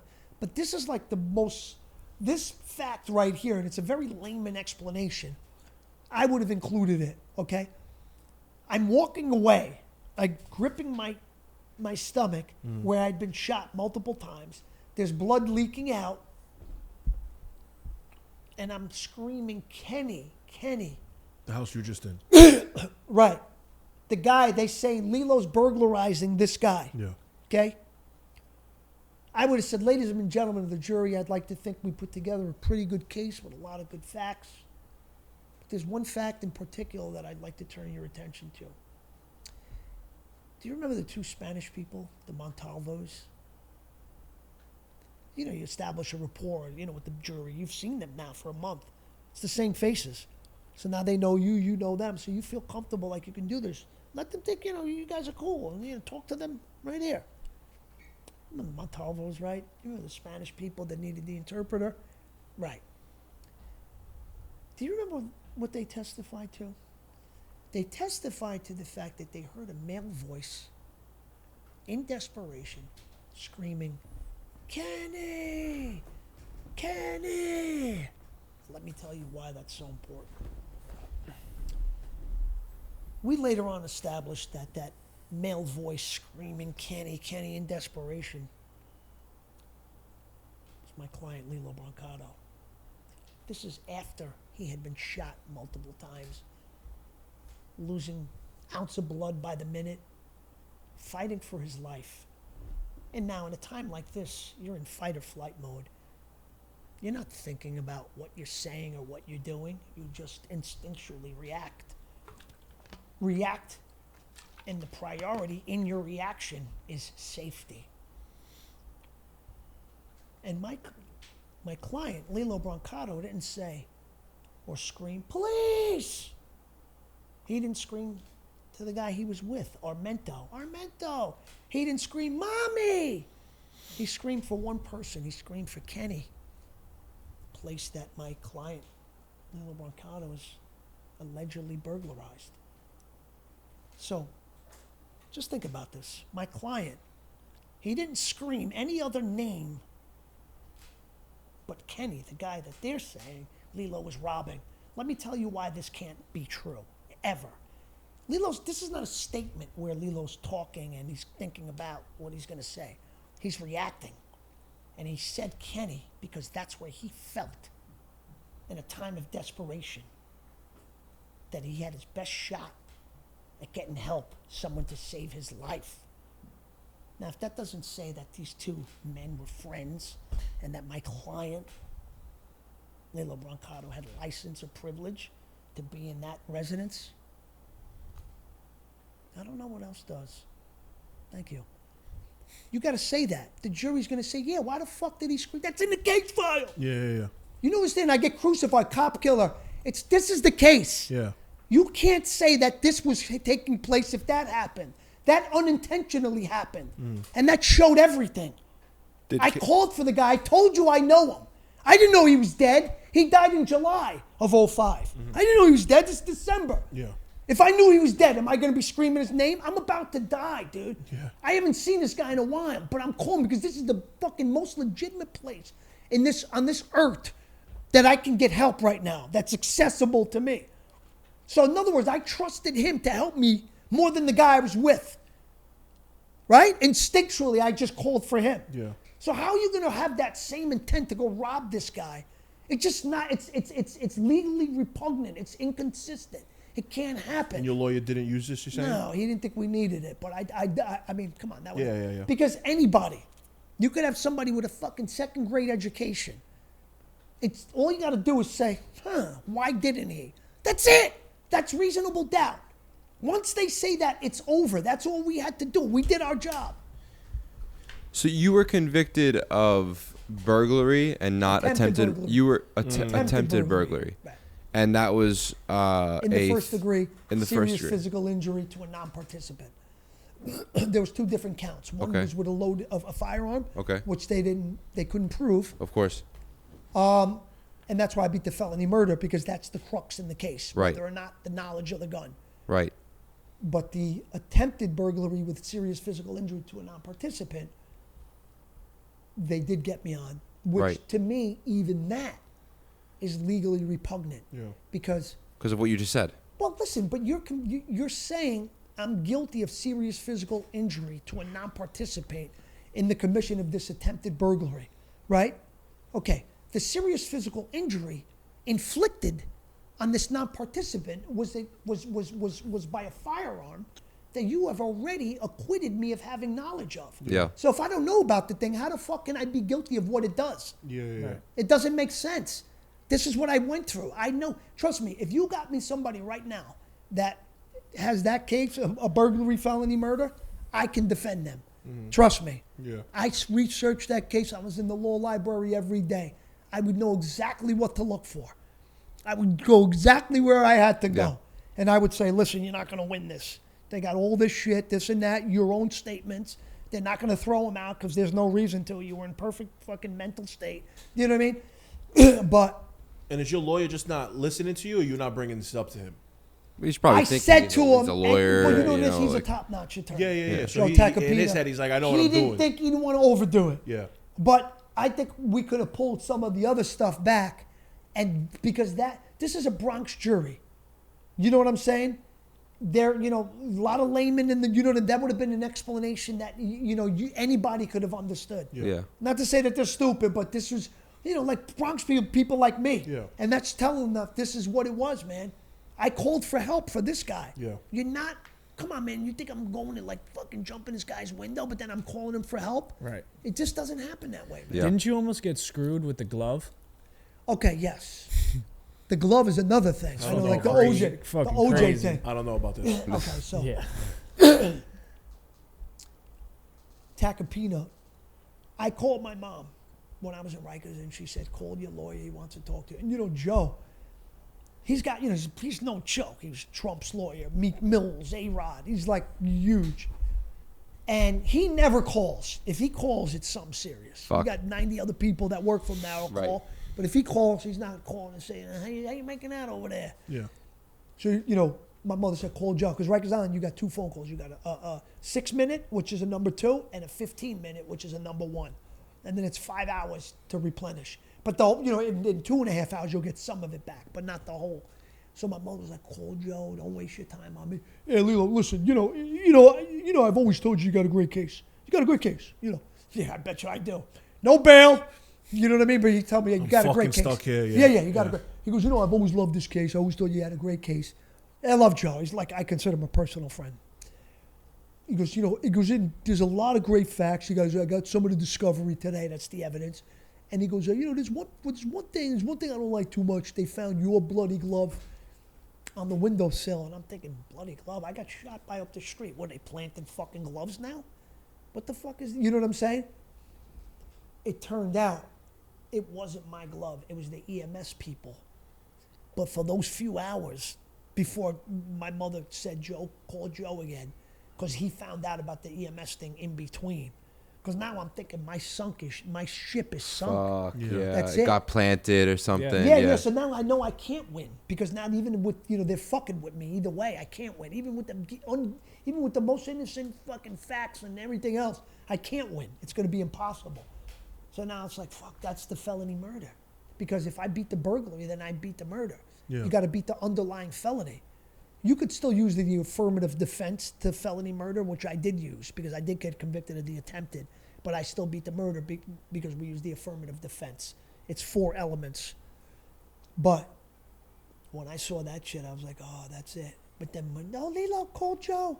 He called again. He said it's very important. Oh, Lillo, listen, I was like, oh my God, you cocksucker. Is this before or after he floated the idea of getting separate trials?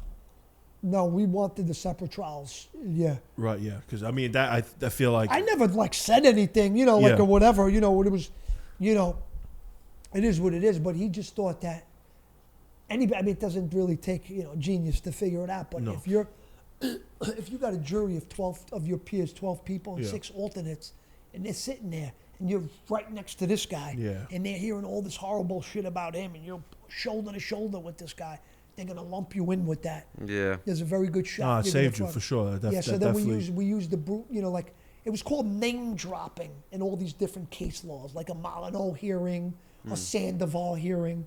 Like a Molyneux hearing is either it's a hearing to determine whether or not prior convictions are allowed to be mentioned. Yeah. And then one of them, a Sandoval, and one of them is prior bad acts.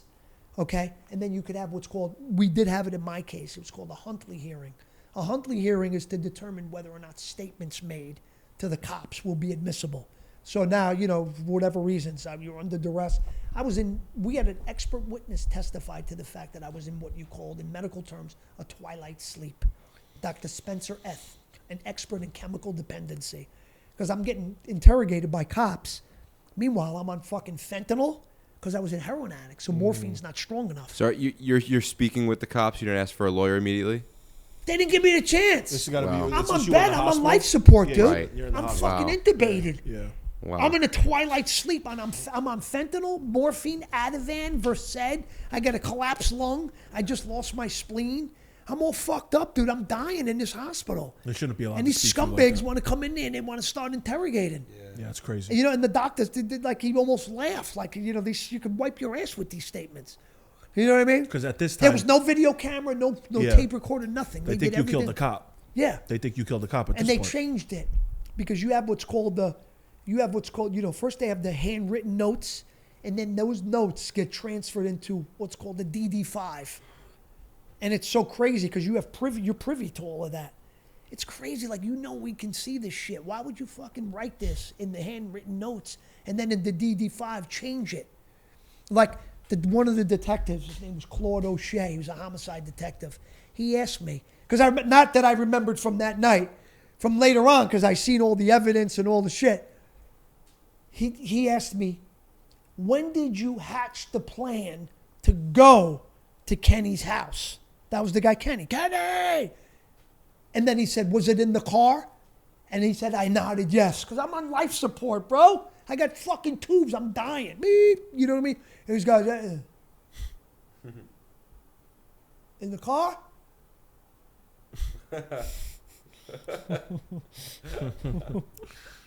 Yeah. That's what it was, bro. Yeah.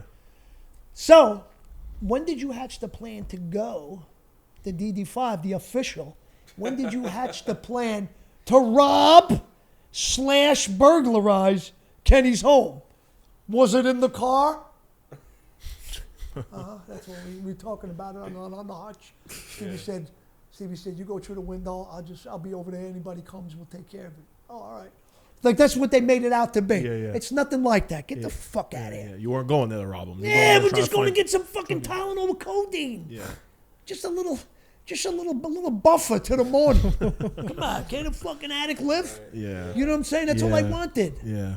And is so you say you got shot in the spleen? Yeah. They remove your spleen. Well, I don't know if I got shot in the spleen, but I maybe lost my spleen. So you lost your spleen. Right, which is a lymph node. It's the biggest in your body. Right. And your immune system becomes severely compromised after that. So I get what's called a pneumovax, a vaccine for pneumonia, because no spleen, you get pneumonia. Done. Done. Yeah. So all right. So you lose your spleen. Now, is this true? I could be totally off. You obviously played Matt Bevilacqua in The Sopranos. Right. And Christopher got shot. Yes. You shot Christopher. Right. And he lost his spleen. And he said that. You know that? Like, what is the irony that's really of that? fucking Yeah, good, yeah, bro. yeah, That's yeah, really yeah. fucking And good. he said it too. It's at Meadows' graduation. That's really And fucking Tony's good. telling Christopher, like, this is after it happened. Like, we're going to make you. You're going to be one of us. And then Christopher goes, I deserve it. I got no spleen, Gene. I fucking deserve it. Yo, not for Right? nothing. What And then the fuck? fucking 20, Best. you know, You're- 15 years later, whatever. Yeah, that's crazy. I got no spleen, Gene. No, you have no. You know? Your part in The Sopranos plays a very pivotal role in the entire show. Yeah. Because that's when pussy's, yeah, it's crazy. Does it feel kind of cool like you're a part of a club because you got shot? It's a stupid question, but I'm just outside looking I in. thought you were going to say, like, you're part of At the end Sopranos. of the day, I would I say don't know. something way different than what was about to come out of his mouth. No, I mean I've never been shot. I can never say that I've been shot. That's just I feel like an experience. Only I'm not saying for good You or know what worse. It is? It definitely has like a very negative connotation attached to it. Yeah. So like if like, even me, like back before this happened, like somebody said I got shot, like, Oh, shit. oh really? What were you fucking around with? Yeah. Right. What the fuck were you doing? Does it still hurt? Yeah. Like, where'd you get shot? What the fuck happened? Oh, really? Holy shit. Oh, wow. You know? Yeah. And I'm not even really that square. I'm not really a square guy at all. I'm Yeah, fucking, yeah. You know what I mean? Right. So encountering some square person, not that because these are the people that change, you know what I mean? These are people that invent the shit that changes the world. Right. But you show some square person, the gunshot, and oh, God, it's like they totally look at you different now. Yeah. Of course. Yeah. Yeah. God, this guy was fucking shot. Yeah. Now it's like I had my daughter You over could've here. easily- Now I know that shit. My daughter's coming Yeah. to this side. Oh my You know? God. Right. Well, I mean, the way you went in The You ever Sopranos. there? Oh, you were shot? Come here, Amy. Come over here. You know what I mean? That's what happens. Yeah. But, it's like, so it's not really cool to be part of that club. Yeah. It's cool for like little things. Yeah. But it's like Bronx there. But if I had my choice, I would have rather not got shot. How about that? It's the truth, though, right? Yeah, Right. yeah, yeah. Oh man, that's that's amazing. funny, bro. You know what watching the Berthold pod, one of the questions I have for you, did it ever feel like you were acting when you were playing the roles like in The Sopranos or the Bronx? Well, maybe the Bronx because that was your first role, right? But you were kind of sort of playing yourself a little bit too. Yeah. So did it really feel like you were acting Yeah, during you know those? why you're acting? Because you're doing it over and over and over. So that's where right. you're acting. That you're Right. acting like it's just happening for the first time. Yeah. So that's what they mean. Yeah. And De Niro doing Bronx Tale, he didn't have the experience as a director, so he shot a lot of coverage. He's got like 2 shots in this, all the same thing. Right. You're doing that same scene that's a for good 2 point. fucking days. Yeah. And you just had lunch and stuffed yourself. You can't even breathe. And Right. now you got to And bring you the got- same energy. To You know what I same- mean? You're yeah, stuffed. yeah. You want to go to sleep. Right. And now it's like, but I will say about John Bernthal, man, what a great guy. Like he said some stuff. Like, I really look up to that guy. He's got a great career. He nails every role. He's such a great. Remember in Wolf of Wall Street. Hey man, got any more chicken? Remember he's on the bench. Perfect. I just saw Awesome, him. bro. I just I saw mean, him. the, awesome, I that mean, the dude. Punisher I is just saw him in Punisher. a movie called. He's awesome in everything. Even Yeah. the movie Grudge Match with De Niro. He Thing, was and just in that was like a Shotcaller. good little role for him. You know what I mean? Yeah. Like you feel for him because De Niro was his dad. He wasn't there for him. Yeah. Right. But he's a really good actor. But some of the stuff that he said, it really touched me. Like really touched my heart. Like holy shit. Like he was like, dude, when I used to go to auditions and I used to see you, he was like, yo, I used to get like, wow, like this guy. He was like intimidated. And I'm saying, holy shit, like I would be intimidated of you. Right. You know what I mean? He's awesome. And like just for him to have said that, you know what I mean? I mean, I think Real good, great arguably- guy, a gentleman and a half. He really is, really good guy. I think arguably you got one of the most, if not the most iconic character from the '90s, bro. I know you don't like. I don't want that. I know you don't want that to define you. So I'm not saying. I say it like I was telling them that this is surreal for me because I'm an Italian kid who grew up in the 5 boroughs, and there's always this time in your life when you're an Italian kid in the boroughs where you could go right, you could go left, you could go street, you could go real. And in the Bronx tale, having Robert De Niro be your father, trying to keep you straight, and then having Chaz play Sonny, trying to not take you the other way, but like you could go that other way. Watching that at 8, 9, 10 years old with a father that was in prison before I was born, I was pulled in both directions.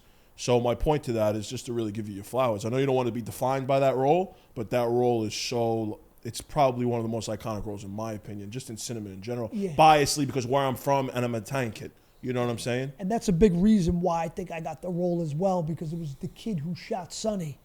He was up for I my heard you role. talk about this too. That's but crazy. he was 21 and I was 16. And you know how you said you were encountering the crossroad, you go right or left. He was already 21, and I think at that age you already went. You chose your route already. You already chose your path. Yeah. You know what I'm saying? We're 16, you have not. You're way more impressionable, so the story works. Yeah. The story works. When you're 21, it's like, you know what I mean?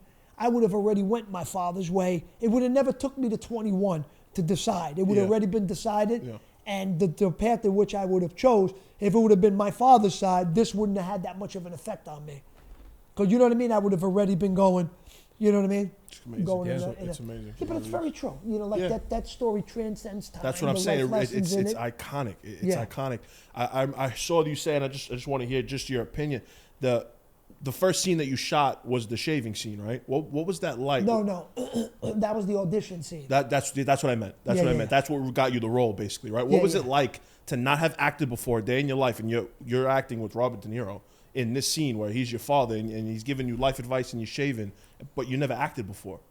It had to what not the feel fuck like you were acting. What is that? It had to like? not feel like you were acting. We do at that stupid point. little How do you- short films together, and Yeah, it's like it just like felt like it's just something I could do. Yeah. It felt very easy, and like it was like, I don't want to say meant to be, because I didn't think that deep into it yet, but it just seems like, okay, this is a task that I can take on. This is something that I can do. Yeah. You know, it's very self-explanatory the way the scene was described. Yeah. Interior bathroom night. Easy enough. I could do this. Yeah, well. And you did easy it. enough. Yeah. The guy came in, he was like, oh my God, it's the best anyone's ever read it. And then we did other scenes and stuff like that. Then my dad's Sicilian. He was from a province of Agrigento, a little town called Nato. The saint is San Calogero. Mm-hmm. So I knew that name. I grabbed uncle's that name. You know, amazing. my father had a Zio Calogero. It was his my father's cousin Steve, his father. Steve, my father's cousin, he laughs. What are you doing, kid? That's full circle. He always said, "What are you doing, kid? You working hard or you hardly work?" That's what he. That's where he laughs. But he's a great guy. Yeah. He probably still has his communion money too. Yeah. He's one of those guys. But that was his father. Yeah. And Calogero, well, my father, the Italian, he used to call it Hunger Charlie. You know Hunger Charlie? Yeah. And then I find out Hunger Charlie is a Calogero, Hunger Charlie. So, you know, so that's, I knew this name. And Lillo is a diminutive. It comes from Calogero. So this was not foreign to me. Yes. Like, this is all like meant to. sounds kind of sounds meant to be. Yeah. But I didn't realize it at that point. It was just like, I didn't realize that not everybody else didn't know this name. Yeah. Right. Because I grew up around it, and since time immemorial, this is a name that I've heard. So it's like, this must be a common name within the world. Right. So people know this name. Then I started realizing, like, holy shit, no, people are saying Calogero. I'm like, okay, maybe they don't know it. Yeah. You know, because it's not Calogero, it's Calogero. No, yeah. That was the first time I think I heard You it. know, I'm Italian. so that's it. And Chaz he's Calogero. Calogero's Charles, and he just fucking Hollywoodized it, and he calls himself Chaz. Wow. But his name is Charlie. Yeah. I didn't know that. That's hilarious. Yeah, that's amazing, bro. It really is. One of the last things I want to ask you is on the Sopranos. I know we briefly touched on that. Who was someone there, you know, that I don't know, maybe you looked up to as an actor, or maybe took you under their wing, and you know, when you were filming that? Was it James Gandolfini? Was it? Well, you know, Gandolfini, I knew him already. We did Crimson Tide. He was just like he was like myself. We were mere spokes in a big fucking wheel. Yeah. You had Denzel, you had Gene Hackman. Wow. You had Viggo Mortensen. You know Viggo from Green Book? Yeah. You ever see Green Book? He won No. Academy Awards. No. You should put that on your list. Viggo was in there. He won Academy Award for that. Is he the He driver? yeah. He plays the driver. He's not even Italian. You think this guy's Oh, off the Green boat. Book with the black guy. Yeah. Yes. Yeah. Yeah. The yeah, driver, yeah, the guy yes, won the Academy. yes, He's in it. He plays Weps, the weapons guy. Okay. Gandolfini's in it. So many actors. This is Tony Scott, you know, Ridley Scott's brother. Yes, yeah. Alien, Blade Runner, Yeah, Gladiator. of course. Yeah. Fucking Top Gun, Days of Thunder. Well, Napoleon sucked. You see that? Napoleon No, was not it's good. Terrible. But he's Yeah. doing It Gladiators was too. terrible. Yeah, Gladiator too. I'm excited not about thrilled that. about that. No, I feel like I'm you could've excited put about that it. to bed. He- Whatever. What was I saying? Why did I bring With that up? Gandolfini. Gandolfini You already and knew The him. Sopranos. Yeah, so I knew him from that. You know what I mean? And he doesn't come across as that East Coast guy. He's very pronounced. The way he talks, it's very pronounced. He pronounces every word. And He's says nothing it- like Tony. Nothing like Tony. Nothing. It's very, you know, it's very pronounced. He's got that little bit of that, not a lisp, but it's like a shh. It comes, you're supposed to, you know. Yeah. And then he put on this whole thing, but he was nothing like that. Yeah, no. And he wasn't even a big name. Wow. But he had a fucking presence, though. You could see he had something about him. So I knew him from back then. and then I read for the first season. It wasn't even out, so we didn't know it was going to be a big show. They didn't give me the part. They said if it gets picked up, we got a part for you. We'll bring you in. So then when I saw it was Gandolfini, he was going to play Tony, I'm like, what the fuck? This fucking guy? And then, boy, was I wrong. That Yeah. first episode, then I realized this guy's going to change everything. TV was never looked at the same again Never. after that. Never. Why? Because people used to think TV's no longer the small screen. No. It's just as big as a big screen if it's done the right way. There are shows out there that blow movies away. There's some of these Netflix series and these, you know what I mean? You get more Right. time And to tell the Sopranos story. is what paved the way for that. Right. Because then you had all those awesome HBO series. You know what I mean? Yeah. Would you consider it like the best show of all time? I like I like Breaking Bad as well. Me too. I That's like my top two. Yeah, I think Yeah. Breaking Bad's better. Wow. Breaking Bad, just because it's the way it's off the top of the head, it's a little different. The chemistry teacher, all the characters, and just the arc, just Yeah. you know, just what he turned into, and then Yeah. from that, you know, all the characters, even Uncle Hank, the cops, everybody, T.O. with But even the belt. similarities with those two, those were like the first two anti-heroes that were bad guys kind of at the core of it, but you wanted to see them win. Of course, yeah. Those were like the only two, and you know, now they're doing more of that, but I think that's what made those shows so iconic, because it was like, this guy's kind of a piece of shit, but like, you want him to win, you know, you're rooting for him. It was so weird. Yeah. Tony was he was a bad guy. He did. Cheating on his wife, Cheating on his wife, he was gonna fuck Christopher's girl. you know, Sniffing coke with her, he fucking blew his cousin away in 2 crazy. seconds. Yeah. but you love him. But You love him, He's the and that was real. Yeah. The way he blew his cousin away. Remember when he killed fucking Buscemi? Yeah, at the You end. don't remember it? He kills Buscemi. Yeah. I didn't watch. I Shotgun. didn't get that far. Yeah, It's- but he it's in kills season Buscemi 4 or 5. because you know this, the New York guys, he killed somebody. Yeah. And they're like, if you want this to go away, you got to take care of it. We're going Yeah. to start a full-scale war. You guys ain't fucking with us. So go take care of that. And Tony realized this is what it is. And this is the oath. The oath is that this becomes before family and that he's my cousin and all that other bullshit. And I love the way they did it. He Yeah. goes upstate where he is. He's got the shotgun. Yeah. There's no talking, please, cuz. he shoots him. There was no talking. Yeah. Went right up to him and blew him away. It was It fucking perfect. It reminds me of The Irishman when De Niro kills Jimmy Hoffa. He doesn't want to do it. Similar. Did you see that? Yeah. Yeah, Yeah, yeah. Yeah, but he has to do Yeah, it. but Yeah. they say that's not even who did it, though. Yeah. Samuel Bull Gravano said that it was Tony Pro. Oh, so you fucking hate that movie? for that didn't one like it. fact. Did you yeah. go through a cinema binge when you got home? Yeah, I didn't like that movie. You know, Yeah. me personally, Yeah.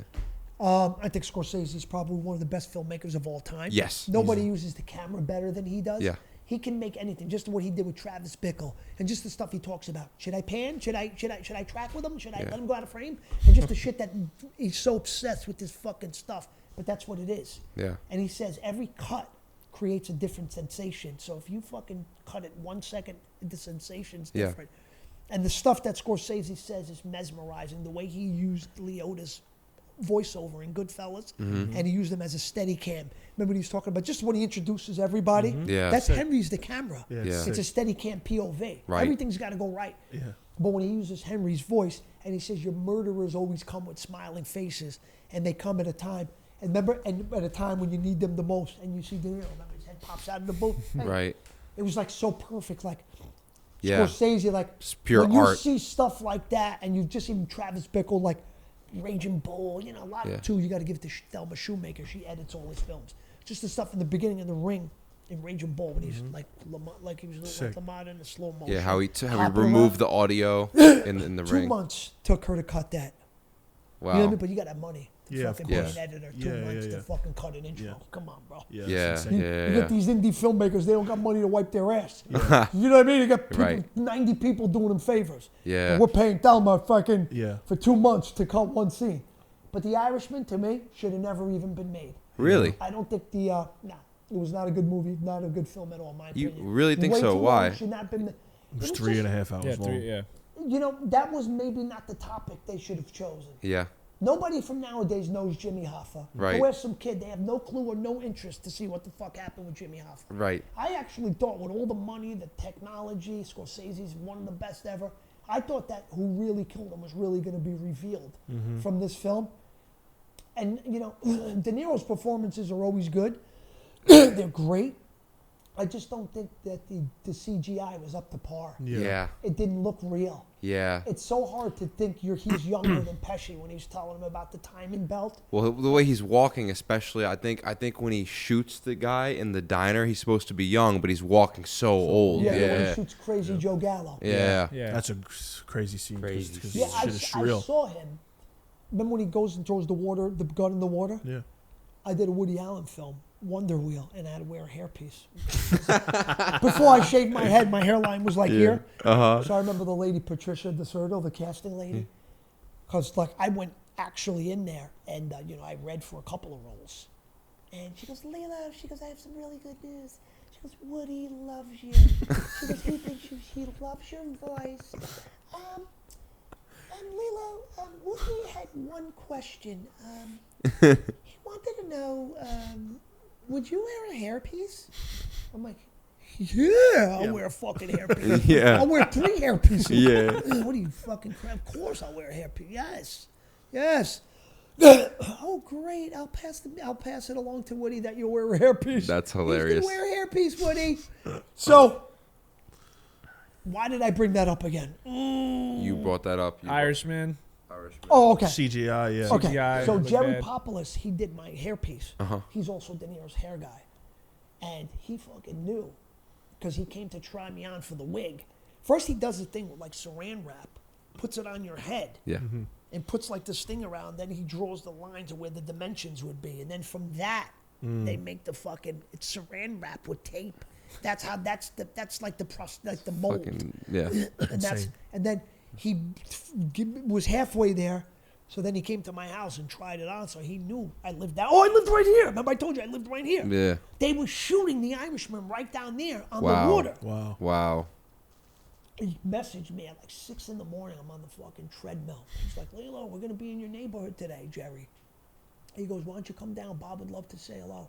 This and that, and this is the first time I seen him. Yeah, yeah. Wow. Oh, You know, wow. Since you've yeah. been home? Yeah. Oh, First wow. time I seen him, and I don't want to say this in no disrespect, because everybody at parole was great. All the the people, the officers, Yeah, they're yeah. really good to me. They Yeah. didn't hold me back. They helped me. They encouraged me to be a good person. They were all good. You know what I mean? I'm not nothing bad. I never. yeah. And that's why I respected them. But this was a fucking shot of a lifetime. So now I got to get down here, because I moved from here. I don't live here anymore. Oh, He thought I man. still lived here. I moved back home. So now I got to get there. So I'm on fucking parole. stole my father's car. I said, I got to see Bobby. Yeah. I'm taking the car. I don't give a fuck. It's worth it. If I get in trouble, I can at least say, come on, bro, I was going to see De Niro. I've been so good. Come on, Come on, man. Let me fucking live a little. November 18, 2006, I haven't touched a fucking drug. Let me see Bobby. Let me see Bobby, Take the bro. fucking car. Yeah, let me see Bobby. Come on, you want to meet him? Come on, I'll introduce you to him. Let's go. Get in the fucking car, right? So now we go see Bob, right? So now, that's the scene when they pull up on the water. He throws the gun. He looks around. He gets back in the car. So he said Bob's got a light day.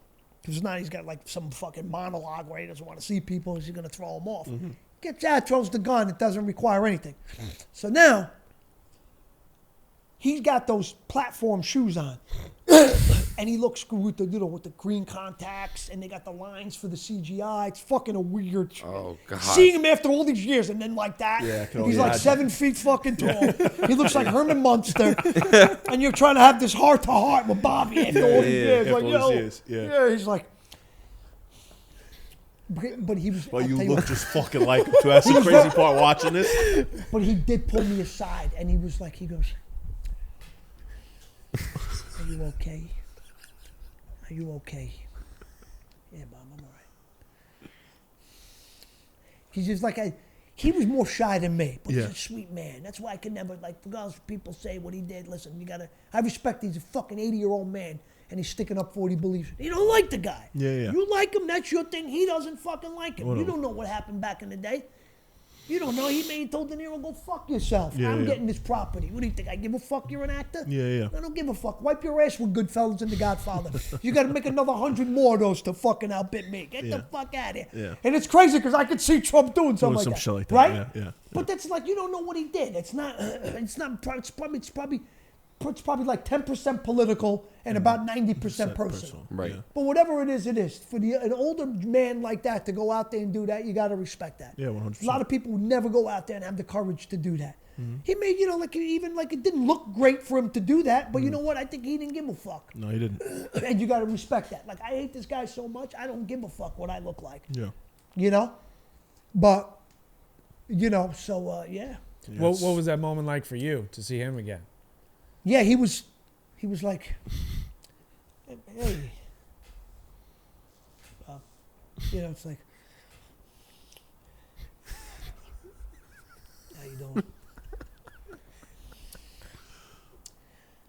Are you okay?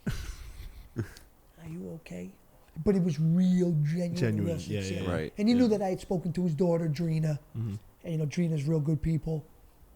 She lost her son, Leandro, from a fentanyl overdose. Fuck. So now Bobby's a different person now. You know what I mean? He knows that's I can imagine. that's serious business. Serious, So he yeah. lost his grandson. Yeah. So, but, I found this one Robert De Niro official page, and he's like, just seeing some of these old things that he's done. Have you ever seen Angel Heart? No. He plays the devil. Really? Oh, dude, it's awesome. With Mickey Rourke.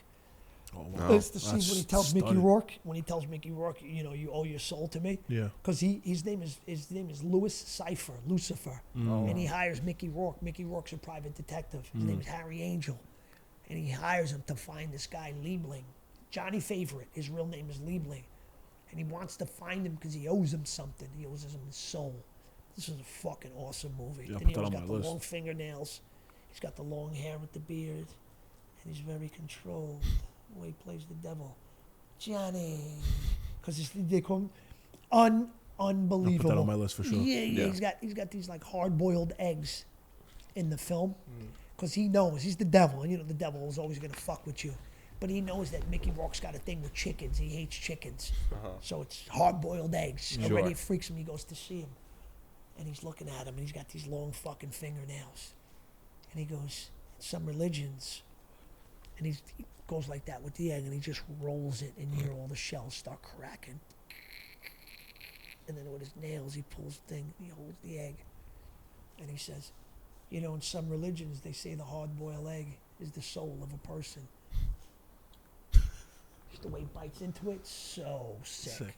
Wow. Mickey Rourke's like, holy shit. Mickey Rourke's another one. It's Yeah. Bro, let me just show you this shit. I'll know exactly where to find it, bro. It's like, it's too good. Really quick before I pull that up, but what do you think? What do you think was the best acting moment of all time? Like a Heath Ledger Joker, or like a Joaquin Phoenix in the fucking what was that? The sociology movie when he's at the table. Yeah, like I don't know, just the craziest fucking moment in the craziest acting ever. Yeah, like what was the best performance, acting performance in your opinion? There's so many. There really are. I gotta tell you, Joaquin Phoenix did a hell of a job as the Joker. Yeah. To be able to hold that steady like that, and to be able to do it, and just at the right times, and to carry that into the fucking sick. But so many great moments. But I gotta tell you, I don't know if this is, but this for me is one that definitely sticks out. It's in The Godfather, when Marlon Brando brings Sonny's body to the Undertaker, and I've spoken about this before, of how the guy in the beginning, Amerigo Bonasera, he goes to see him at his daughter's wedding because no Sicilian can refuse a request on his daughter's wedding day. And he's basically told him that, my daughter was raised in the Italian, to be a good woman and a good girl, and to respect her honor and not be promiscuous and this and that. And she started going out with this boy, not an Italian, but I didn't protest. They took her out, and another guy was with him. They made her drink whiskey. And then they tried to make advances, but she kept her honor, and then they beat her like an animal. Her fucking jaw was wide shut. This is the way The Godfather begins. You just see the guy. Why don't you go to the cop? He goes, why don't you go to the police? Why don't you come to me first? He's saying, why'd you go to the police? He's saying, because you don't want a friend like me.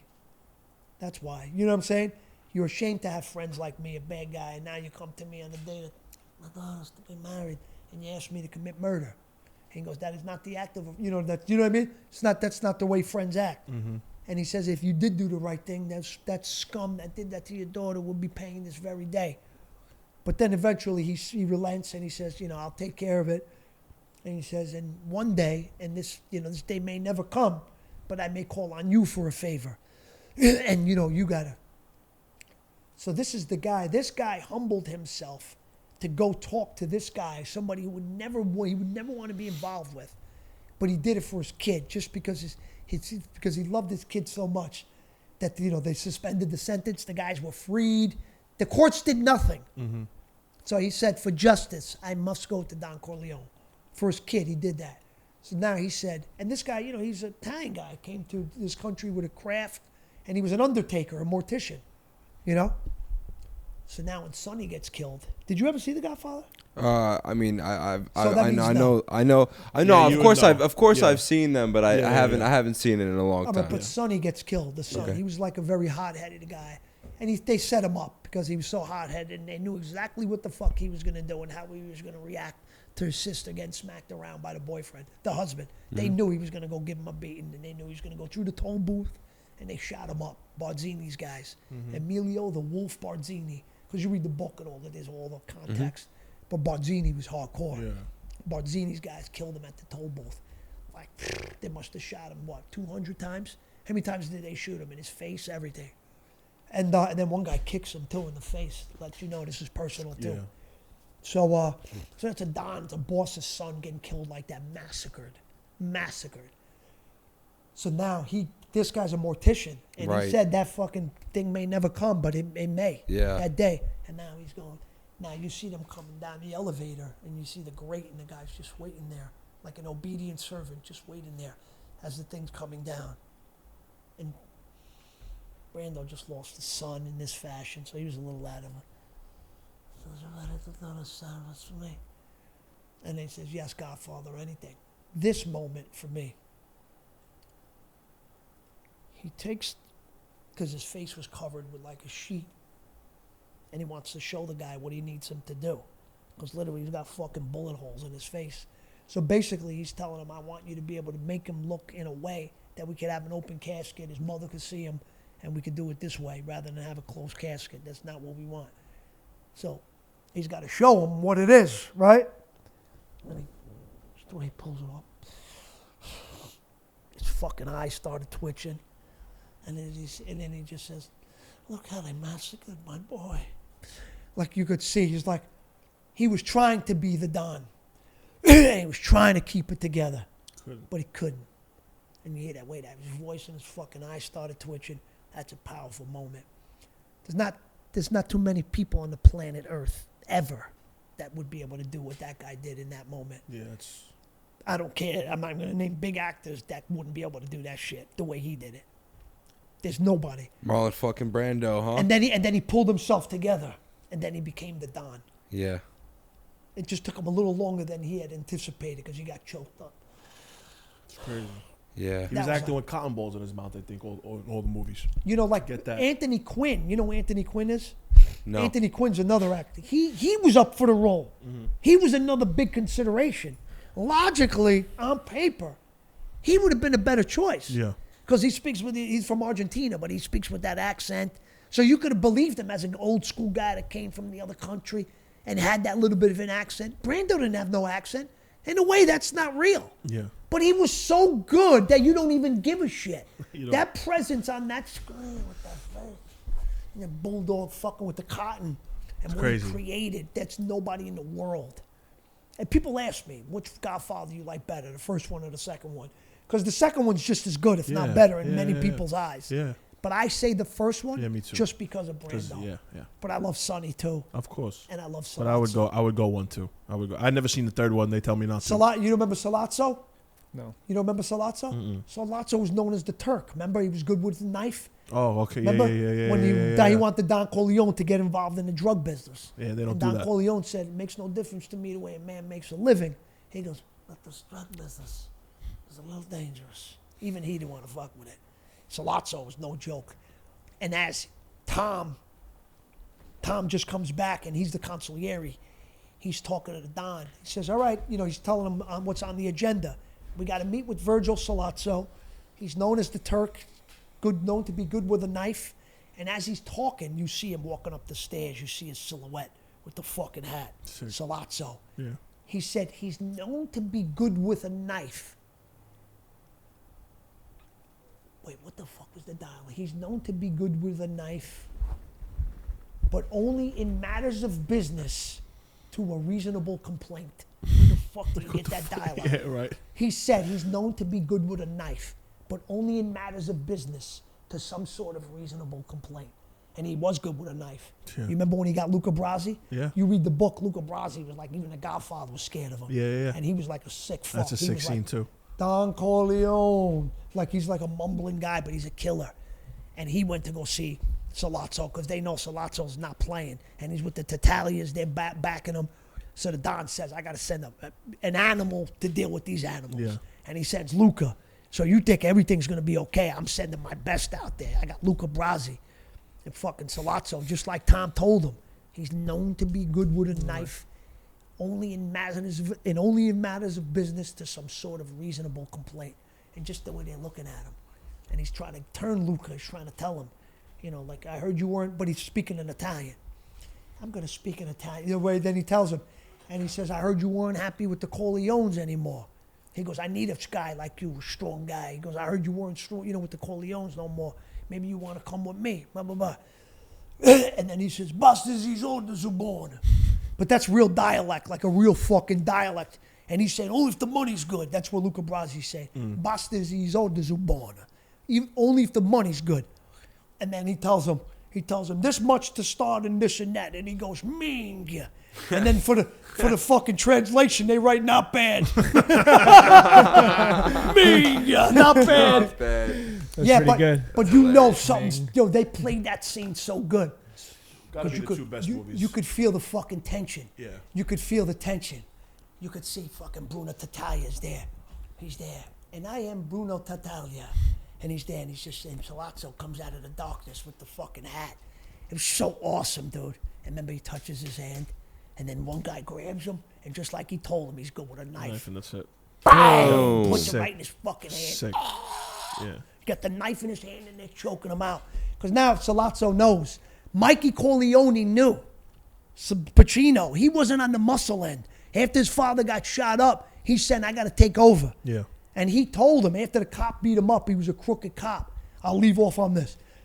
He said, because they were talking about this, that, and different strategies. Mikey Corleone, this is when he got shot. And his whole face was, remember, it was swollen? He goes, and he knew. And Sonny even made fun of him. What do you think? You're going to fuck with this is a fucking army? You're going to go and shoot him from a mile away? You got to go right up to him, shoot him right in his fucking head. That's what he's telling him. Yeah. And Mikey's ready. He's a gangster. He don't give, what do you think? You're telling me I'm more gangster than all you guys, but nobody knew that. Until the shit hit the fan, Mikey was ready to show everybody the gangster that he was. But he's not only a gangster. He wasn't only loud with this, but he was very smart. And he knew. He knew. And Tom, his illegitimate brother, the only one who didn't betray them, the adopted brother, Sonny found him on the street. He was the consigliere, Tom Hagen. He was German-Irish. So he was the consigliere, and Mikey even outsmarted him with his jaw all fucking swollen. And he said, Salazzo's going to kill Pop. That's the key for him. You got to kill Salazzo. He knew the only way Salazzo gets to the next level in this drug trade, he's got to kill Pop. Yeah. He told him that's the key for him. Don't think anything else other than what I just told you. Salazzo's going to kill Pop. That's the key. Mikey knew it. Got to get Salazzo. And Mikey took matters into his own fucking hands, and he went and took care of Salazzo. That was so awesome. Gangster. Best story of all time. Bro, are you kidding me? Because listen, Goodfellas is hard nose, straight in your fucking face, gangster move. You know, like unbelievable. Like I said, the camera, the this, the that. Yeah. But Goodfellas, it was already a book. It really happened. It was about the Paulie Vario crew. It was called Wise Guy. Right. So this is all real. So now you're making a movie based on a book. The Godfather was, a book. Yeah. But that was a book of real shit that really happened with dates. Yeah.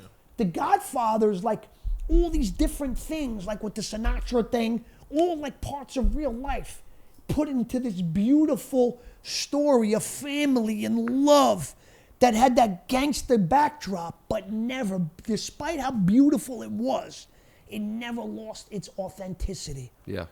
It wasn't like these fairy tale gangsters. No. They were fucking hard. Yeah. No matter how beautiful it was and all the family, everybody was hard. Just like what I said with Salazzo. Yeah. I think they're both. I think they're both in the top 5 on IMDb. I gotta say, Godfather's a little bit better. Yeah.